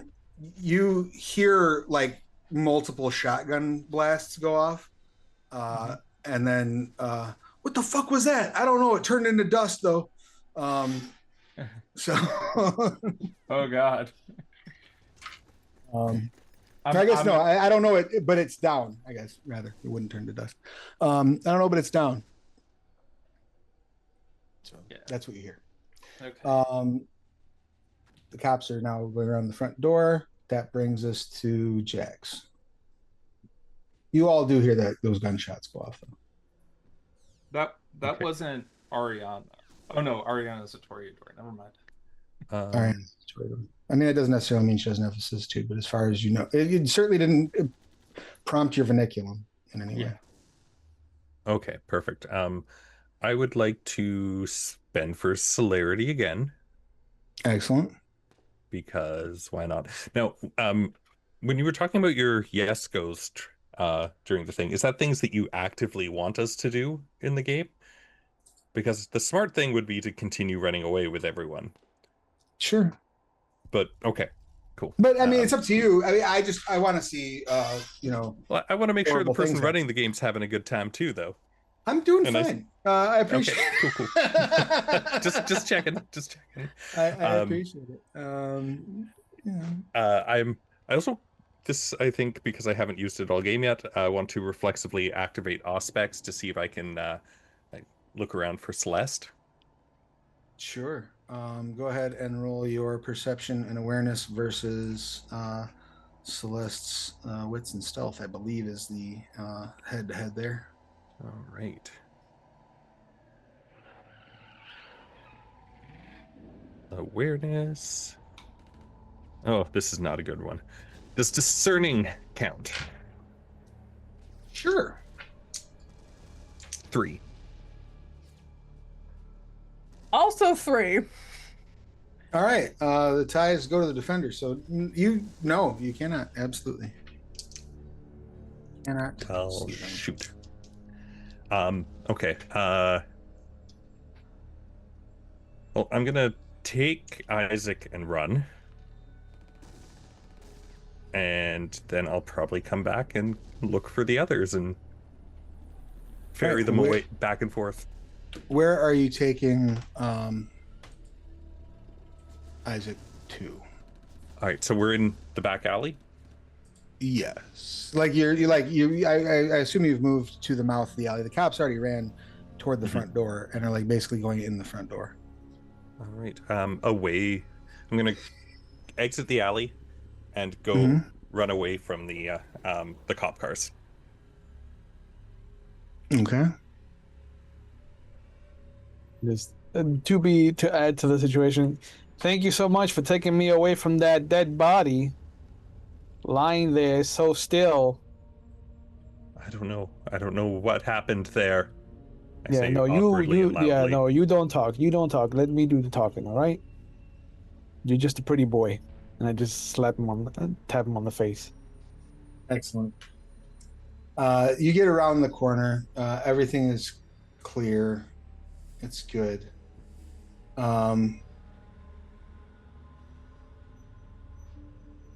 Isaac, it's your action. What would you like to do? How far are we from a SWAT van? Hmm. And are any 30, 40 any of feet? any of the cops near the SWAT van? No, all the cops appear to be inside. The SWAT Hmm. van is locked, but it is running. I'm gonna point to that. All right, so I don't know. Like, we got a thing going here. I appreciate you. You clearly want to give me all the piggyback rides, and I'm never gonna stop you. But we need to go over there. I need to get my hands on one of those. So you keep an eye on me like I kept an eye on you, and I'm gonna make my way over to a SWAT van. All right, you can try to pick the lock on the door. Yeah. Oh yeah, yeah. Give me a larceny dexterity. Do you have any tools for this, or are you just? I mean, I am a shyster. Before I became, like, I am smooth talking. I'm a devilish. Like, I have charisma, manipulation, specialties. You reach under your coat and pull out. Yeah, subterfuge, streetwise, stealth. Like, I am not a good Like, yeah, larceny. I have. You whip out a Slim Jim that you've had in your pocket this whole time. Go ahead and give me that. Yeah. Larceny Dex dex roll. You're going to be Got at it. difficulty 6. You're going to need 3 successes to get that door unlocked. Okay. Man, I wish I had a dexterity. If you don't Specialty. get 3 successes, you can Oh, no, keep I got working on it 4. until you do. All right. I got. I'm good at this. This is what I'm good at. Shooting and killing, I'm not that good at. Door unlocks. As soon as that door unlocks, Celeste, you feel a sudden compulsion to get to head back the way you came toward the park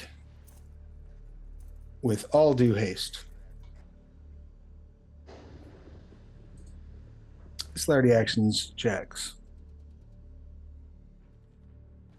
Gonna run back quickly, seeing that Isaac's okay. Try to pick up either Victor or Josh, maybe both, and run back to Isaac. So Victor's just on the ground, grabbing Victor, Perfect. Victor, I'm running gonna back. grab that No problem. poor unfortunate corpse Excellent. and You do so. bring it back to Isaac and grab Josh. I'll out let of the you trash get can. to Josh on this action. Fair enough? Yep, sounds good. Excellent. New round starts, going in the order of Vernacular.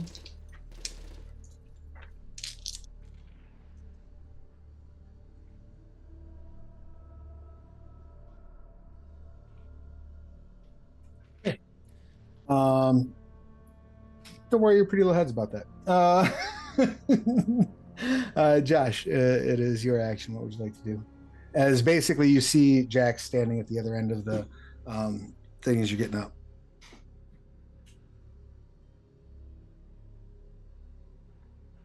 Oh. So anything that yeah, absolutely, Corbin. Sorry, I'm No worries. always not used to getting called the character name. I'm Apologize. I'm like, let's get out of here and follow him. Like, All right. I'll help in any way I can in that regard. As you're climbing out, you absolutely hear a bunch of the people being like, "These monsters! They went out the back way. There's one of them now." Run! And shouting. So are you? I'm booking it. Booking it. Excellent. Yeah. Using any powers to do so? I don't think my flesh crafting powers allow me to. All I think I have is really aspects to like which way, like Spidey sense the right way to go. I mean, you can buff up like your dex or your strength, but that I'll takes do that. time. I mean, that would be like I have to stop and do this, so wouldn't be helpful immediately in this situation because you have to spend the round doing that. So in that case, since you're going to just climb over, go ahead and give me a dexterity and athletics roll, and we'll treat this as any dodge you might need to make. Okay. Difficulty 6, I'm assuming. 6. Yep.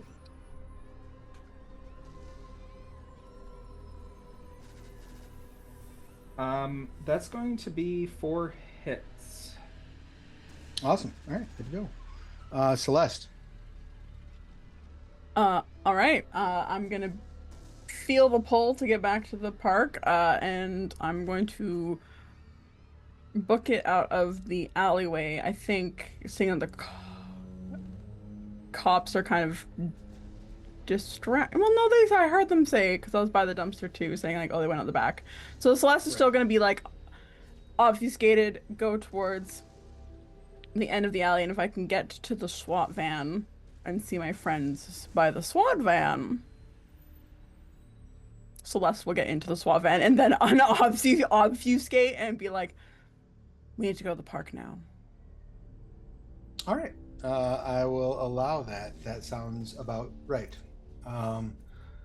So yeah, like literally as you unlock the door and step to the side, like for a second to get it open, Isaac, you step back around to get in, and Celeste appears in the driver's seat. Oh, Jesus Christ. Fuck. Warn a motherfucker. Jeez. As soon as she says to you, we need to get to the park now, you feel a sudden compulsion to get to the park. Yours is even stronger. It would say subject rushes to the vampire doing anything to get to her. You've just had a 5 success summon thrown at you. Okay. Yeah. Well, nothing faster than a car. So. All right. So you like scoot over. Yeah. Before you actually are able to get in, though, Vic, your action, what would you like to do? Jax has carried you and put you back like on the floor, basically on the ground, I assume, next to the car. Right. So you can stand up and hop in the car with them. You can go earth meld by the tree. I think hearing Celeste say we have to get back to the park. Vic didn't get any kind of like compulsion to go there, right? Not yet, no. No. Okay. He just kind of growls and goes, "Why would I go back there? This is so much fun." And then he's going to step over to the tree and just do that earth meld into the ground. Let me see if I can- So that is, if I'm not mistaken, and correct me if I'm wrong about how earth meld works in this edition, you have to spend 3 blood in order to fully meld. So this will happen a bit slowly as you spend that blood. Okay. But you all, so Isaac and Celeste probably honestly aren't paying enough attention to realize it, but Jax and Josh, as you're coming out of the alley, you would absolutely clock that Vic is sort of melding into the ground. Doing with that information what you will. Is that all? That was all you're doing, right? Vic is just. Yeah. I'm trying to see. I can't remember if I can like sense anything else when I'm in there or not. I would be yelling out, or at least like trying to get Vic's attention. Be like, "We need to get going." In a minute.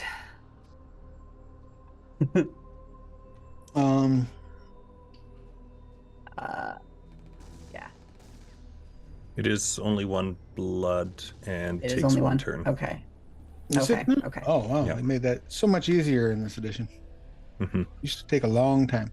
All right, so yeah, you pop in. Page 200, if that helps. Yeah. So any attempts to notice you are made at a +2 difficulty. Astral individuals cannot affect you directly.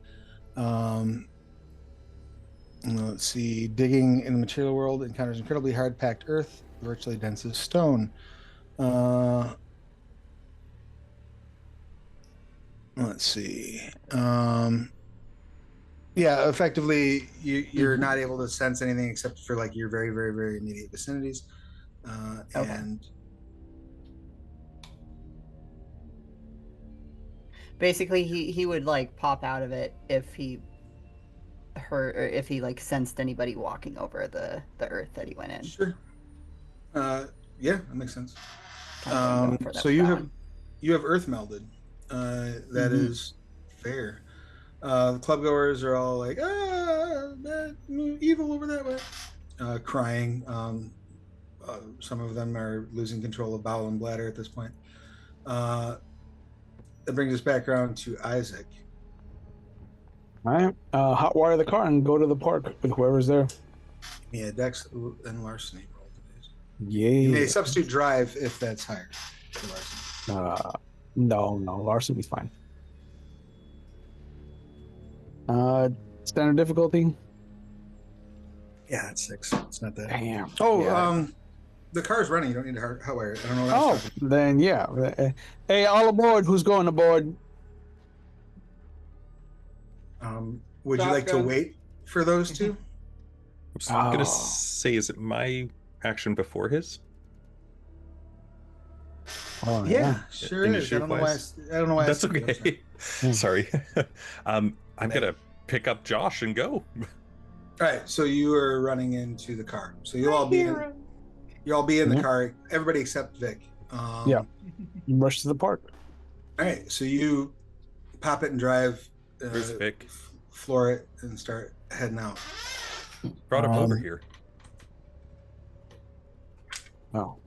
I don't know. But she popped out of nowhere, so he might be hidden in the nothingness. Okay. Jax, you start feeling a strong compulsion to get to the park. We got to get to the park. Go to the park. No shit. We Yeah, could probably that's- run faster than this. Get to the park. Move. You could, yeah. And Vic, you get a sensation that like maybe you should head to the park. It's not that big of a deal. You can kind of get there when you get there. It's not that important. Yeah. So everyone but that brings an end to our combat. Everyone but Vic arrives back at the park. Vic, are you going to respond to that impulse by getting up and going to the park, or are you going to just say, "Yeah, it'll keep"? Yeah, I think at that he'll like kind of. Actually- Oh, Before I forget, what is your vernaculum rating to Ariana? 1. Okay, yeah, so that doesn't matter. Whatever. Yeah. Also, just real quick, Travis, you got a success from Dork Knight. Oh, wonderful! Now Thank you, donated? thank you, Dark Knight. I appreciate it. I will spend that success on your presence roll. So now you're a little bit more compelled. You don't have to like just drop everything and go, but Mhm. it is a little bit of a stronger itch to get there. Okay. Yeah, I think at that he'll like just be like fine, and come out of the ground and like definitely keep an eye out for things, but he's not going to like try to run over there. He'll try to Excellent. stay like in different like trees and bushes or whatever to like stay out of sight of all the chaos, but like And chaos there is. As you all are sort of making your way through town, you can see there's probably 5 or 6 places where you can see smoke billowing up over the skyline where buildings are on fire. Sirens are just going every which way but loose. There are, you drive past no less than 3 car accidents in the relatively quick trek to get from where you were at to the park.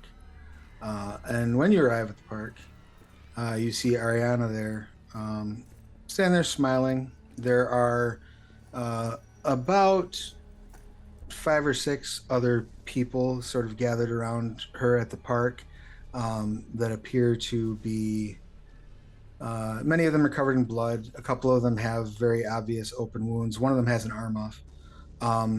And they are surrounded by another 10 or so people that are all very clearly dead, but something is making them, is keeping them animated and making them walk.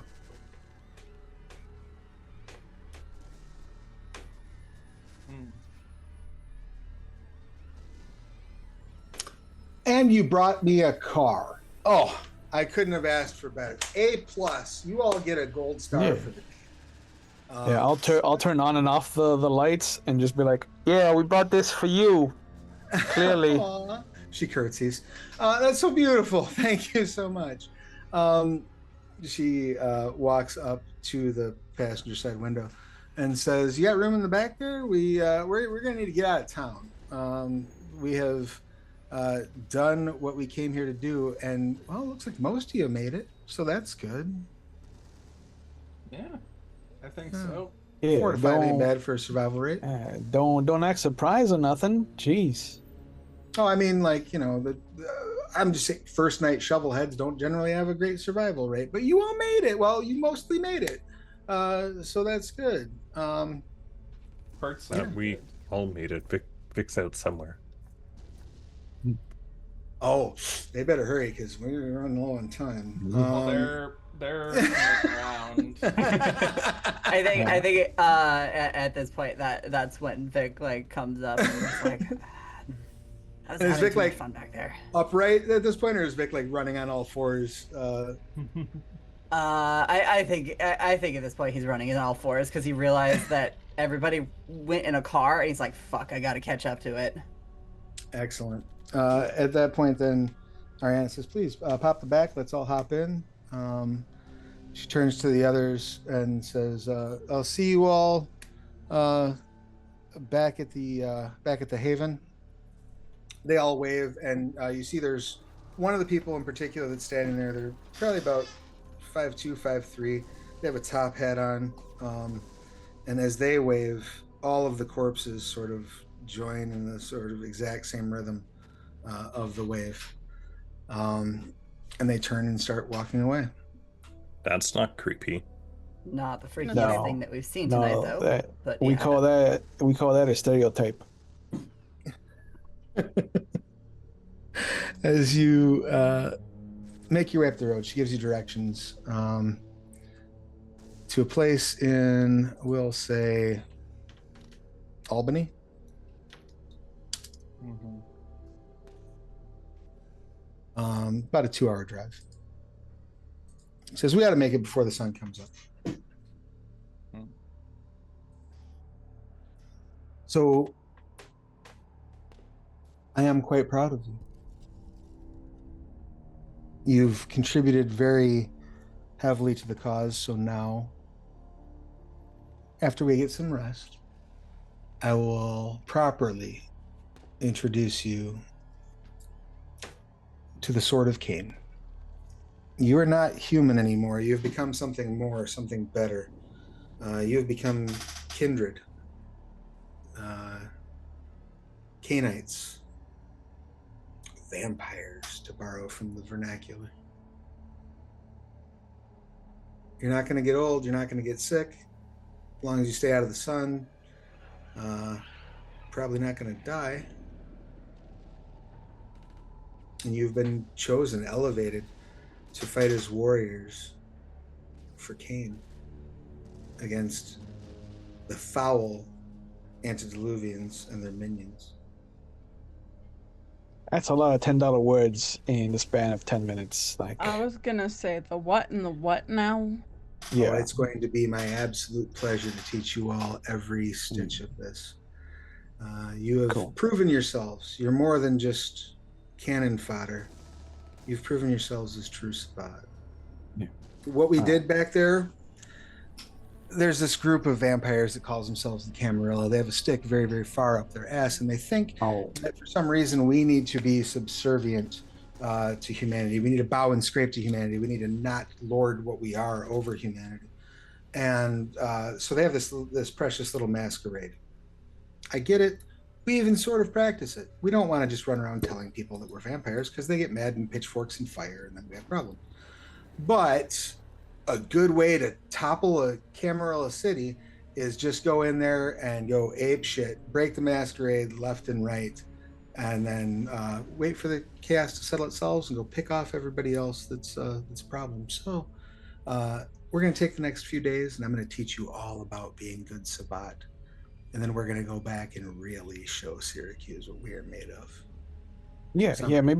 Maybe we'll take the next few days to do the cliff notes and the 5th grade reading level comprehension instead of all of this fucking vernacular. She So- pinches you on your cheek and slaps you on the face gently. Says, So- "You are adorable." So next tier for Extra Life, part 2. Yes. Yes. Same crowd, part 2. Uh-huh. I am for it. I would like to thank you all so much, and we have a few minutes to kill before we need to be off screen. So, I guess what I would ask is let's go around real quick and just get your thoughts, your impressions, any final note you would like to add, and we'll kick it off with for Vic. Any final note that you have for Vic? I think he just definitely is like, I'm good with this. This seems like fun. I had a lot of fun in there. I got a little busted up, but you know, Well, I don't like I'm society much anyway. These Camarilla bastards sound like assholes, so. valid. And this was your first V20 experience, correct? It was the first vampire experience. Like I've done like a little bit of some of like the story video games, but like I've only ever watched stuff, so first time actually playing. Welcome. Did you enjoy your first time? I hope it was somewhat enjoyable for you. Yes, it was so much fun. Glad to hear. I love this system. It's so fun. I've been a horror fan and a vampire fan for a while, so like actually getting to finally sit and play the game, because not a lot of my friends that play other TTRPGs like gore and horror as much as I do. Well, that's great. I'm glad that you did. How about speaking of other newbies to Masquerade, Corbin? Let's hear your review of the day's events. It was Yeah. really fun. I not something I would have done in other settings with vampires in it, so it's a nice breath of fresh air. Got to feel the Vampire Masquerade Bloodlines video game aura in the traditional way, which was fun. And of course, I feel like Josh would probably like be all for trying to figure out how to like fix do the flesh crafting stuff to like fix up his body, because he is wrecked after that. Precisely. It does, of course, take some work, and you're not quite to the point. There are secrets that you can unlock as a Zmis for healing aggravated damage, but they're difficult. There's a Koldunic sorcery ritual I think you can do that does it. But that's the thing for next time, right? So how about next time? I would love to play next time. I would love to play these characters again. I can almost guarantee that, availability permitting, you'll see this party again sometime. Isaac, for Ravnos, what'd you think? Well, I was pleasantly surprised. Every time that I hear a Sabbat game is happening, I always think back to the 1990s edgelords with like katanas and trench coats, and every character is 6 feet tall, and has like charisma, manipulation, appearance too, but every physical stat is like 4 or 5. So I was like, I'm just gonna go in and survive. That's what I want to do, and I did. I survived. But I did not expect to actually like bond like we did. Like that was, and to pun intended. But that was really refreshing and fun for me, because I was just like, I don't want this to just be like explosions and watermelons, and I actually got to play a Ravnos shyster. No, yeah, it's very cool. And that's one of the things that I love about like the vernaculum and the way it works, right? Is because it Mhm. absolutely enforces role play in a way, Yep. or at least I would say it encourages role play in a way that somebody might not at first blush think would be part of the Sabbat. But it's Yep. very much about your like shared sense of of familial love. Literally That's trauma bonding. Yeah, right. No, Exactly. the second Yeah, second you were yeah. like, we're gonna do the vernacular, I was like, oh, this is different. Yeah, Oh, no, we're to actually me, gonna like, have fun. the rights are like super important if you're doing a Sabbat game. Even this one that was literally like, we're just gonna have gore and blood. Absolutely didn't want to skip doing a right because that's so important to the Sabbat experience, and not only just the fact of doing the right but also they matter. They're important. So if you're skipping those in your Sabbat games, don't do that. It's That would be my advice to it's you. What's it?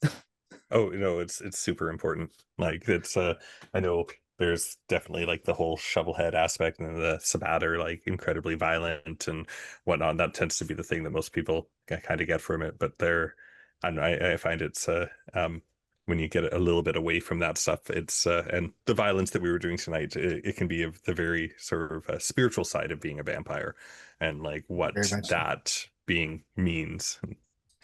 It's doesn't get explored too much enough. Doesn't get explored enough.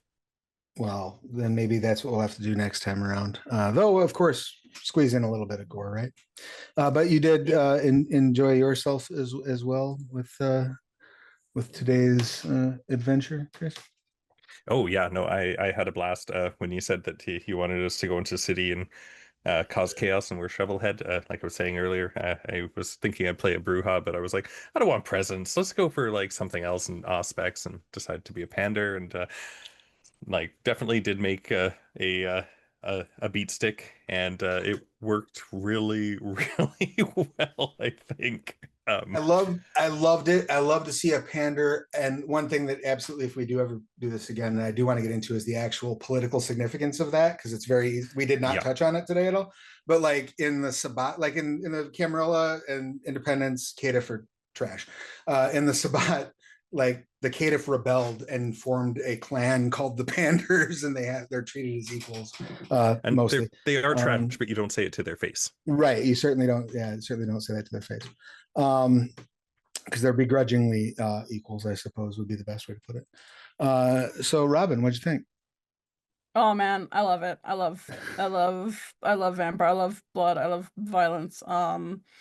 This was great. I said doing the vernaculum really helped. It definitely really helped the first time like party get that kind of literally instant bond for role playing. It's also really interesting to see it because we just recently did it in our Dark Ages vampire game. Okay. So it's interesting to see that the instant bond versus like how bonds change with like our already existing party.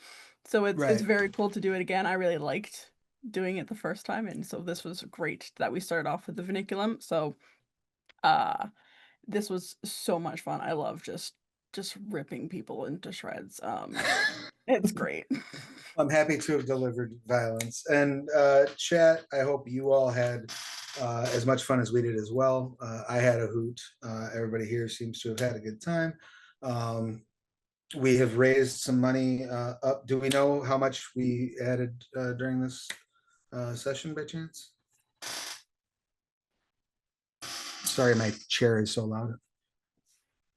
And while you're looking, The damn thing doesn't like to update, which is just wonderful. So let me just pull up the website and do some checkaroonies. while we're looking at that, what's up? What? Oh, math has to be done.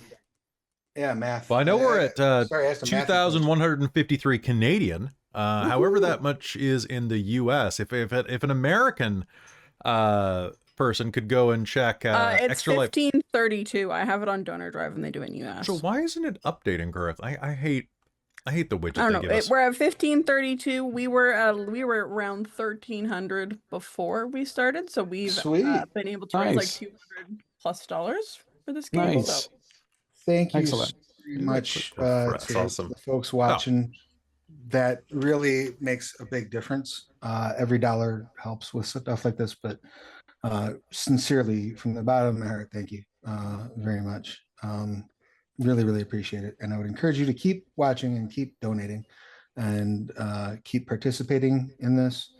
And yeah, thank you all so much for being here. I know we're getting close to the end of our time. We're technically at the end of our time. So let's do some outros real quick if we've got a couple minutes for that, Kelly, and then Absolutely, you got a couple minutes for that. Do it. Thank you much. We're not doing our next game's in 30 minutes, and our next behind the scenes call is in 15. All right, yeah, we'll certainly be done by then. So if you could please, Jay, tell us who you are, what you do, who you're playing, your pronouns, their pronouns, and anything you would like to promote. Yeah, so again, my name is Jay. My pronouns are he or they, and I was playing Victor Vic Blair, pronouns he, him.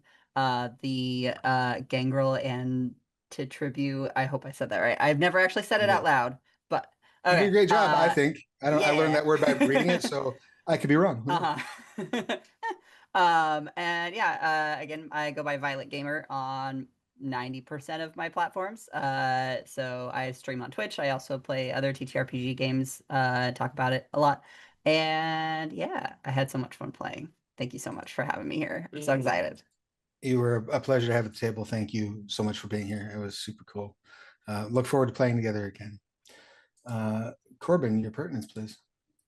Yes, I'm the Awkward GM Corbin, he, him, playing Josh, he, him. You can find me on YouTube at the Awkward GM Corbin, and sometimes on Onyx Path Publishing's Twitch channel. Sweet. Thank you so much for being here, Corbin. Always a pleasure to get to share the screen. We do not get to play together enough. We should see do something about that. Yeah, we need to play together. I agree. Ravnos.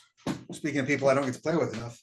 Hi, everybody. It's true. I am the Ravnos Archon. I have my own Twitch channel here where I stream. I just had a countdown to Halloween. I pop in he, him for myself, he, him for Isaac Howell, who was a resident Ravnos. We don't use the second word is silent. It's like GH and phlegm. We don't bring it up. But I usually will pop in for Extra Life whenever I can help, because I love the cause. And you can find me here for that or at McCyber Studios when we do the World of Darkness Wednesdays. Glorious. And then how about Chris? Your pertinence, please. Hi, I'm Chris. I use he, they pronouns. I got to play Jax, who uses he, him. It was a lot of fun playing a pander, being Sabbat, playing with all you wonderful people. And you can find me on Dorktales.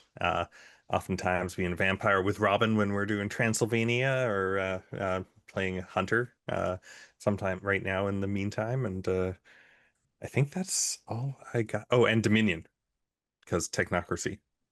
Nice. Love it. Patreon exclusive on Monday. I have a bit of a relationship with Technocracy. I love them. That brings us last but never least, Robin. Thank you. Yes, I'm Robin. I use she, her pronouns, and so did Celeste. And yeah, you can find me here on Dorktales in so many games. And for Extra Life, I think Cal is running the next one, right, Kelly? If you're there. Anyways, there's another game coming up. Yeah, Cal's running the next game. But after that at 6:30? 6:30 is my time, is the time? Yes, 6:30. Yes. At 6:30, I'm going to be running my first ever World of Darkness game. Doing Technocracy, which is Nuclear Family, which is a game set in the 50s. So I'm very excited for that. So please come back for that, where I'll be running my first game of Technocracy ever. So I think that's awesome. Best of luck. thank you. When in doubt, hit them with a paradox spirit. Exactly. All right. And that leaves me. My name is, right, I got everybody. My name is Travis. My pronouns are he, they. When I'm not running games, I'm writing them. Most recently, I am working on the Scarred Lands Player's Guide for Savage Worlds. I'm going to throw that link in the chat right there. It's on Kickstarter. I would love it if you would come and offer your support. And if you have donated while I was on screen during this weekend, that includes yesterday, that includes today, that includes tomorrow when I'll be here playing in the Fate Pirates game, I will credit your donation toward the perk value as long as you back at the Kickstarter for at least $20. So if you wanted to just send $10 here, $20 there, you would get the $30 perk. Make sense? I think so. I'm trying not to be too confusing with this, but that is the thing you can do. I just will need to, see proof that you've done it. So that is me. Once again, stick around. There's a bunch of cool stuff coming, lots of fun games. And the world is a dark place. Please be the light in somebody's life. We will see you again real soon. And Bye-bye, thank you, everybody. You guys did a great job killing all those people for children. You got to make more room for the future generations, right? Some upward mobility for them. Exactly. Hey, be sure to... Right. That's Oh my how else were gosh. we going to get a job or buy a house? Millennials. So, hey, folks, thank you so much for hanging out. We're going to be back with Doki Doki Dungeon Romance in about 23 and a half minutes. I have to go put some gold veins on my face because I am, what is it, Kinosugi? I am a Kinosugi Asamar. So we'll see you in a minute. Bye, everybody.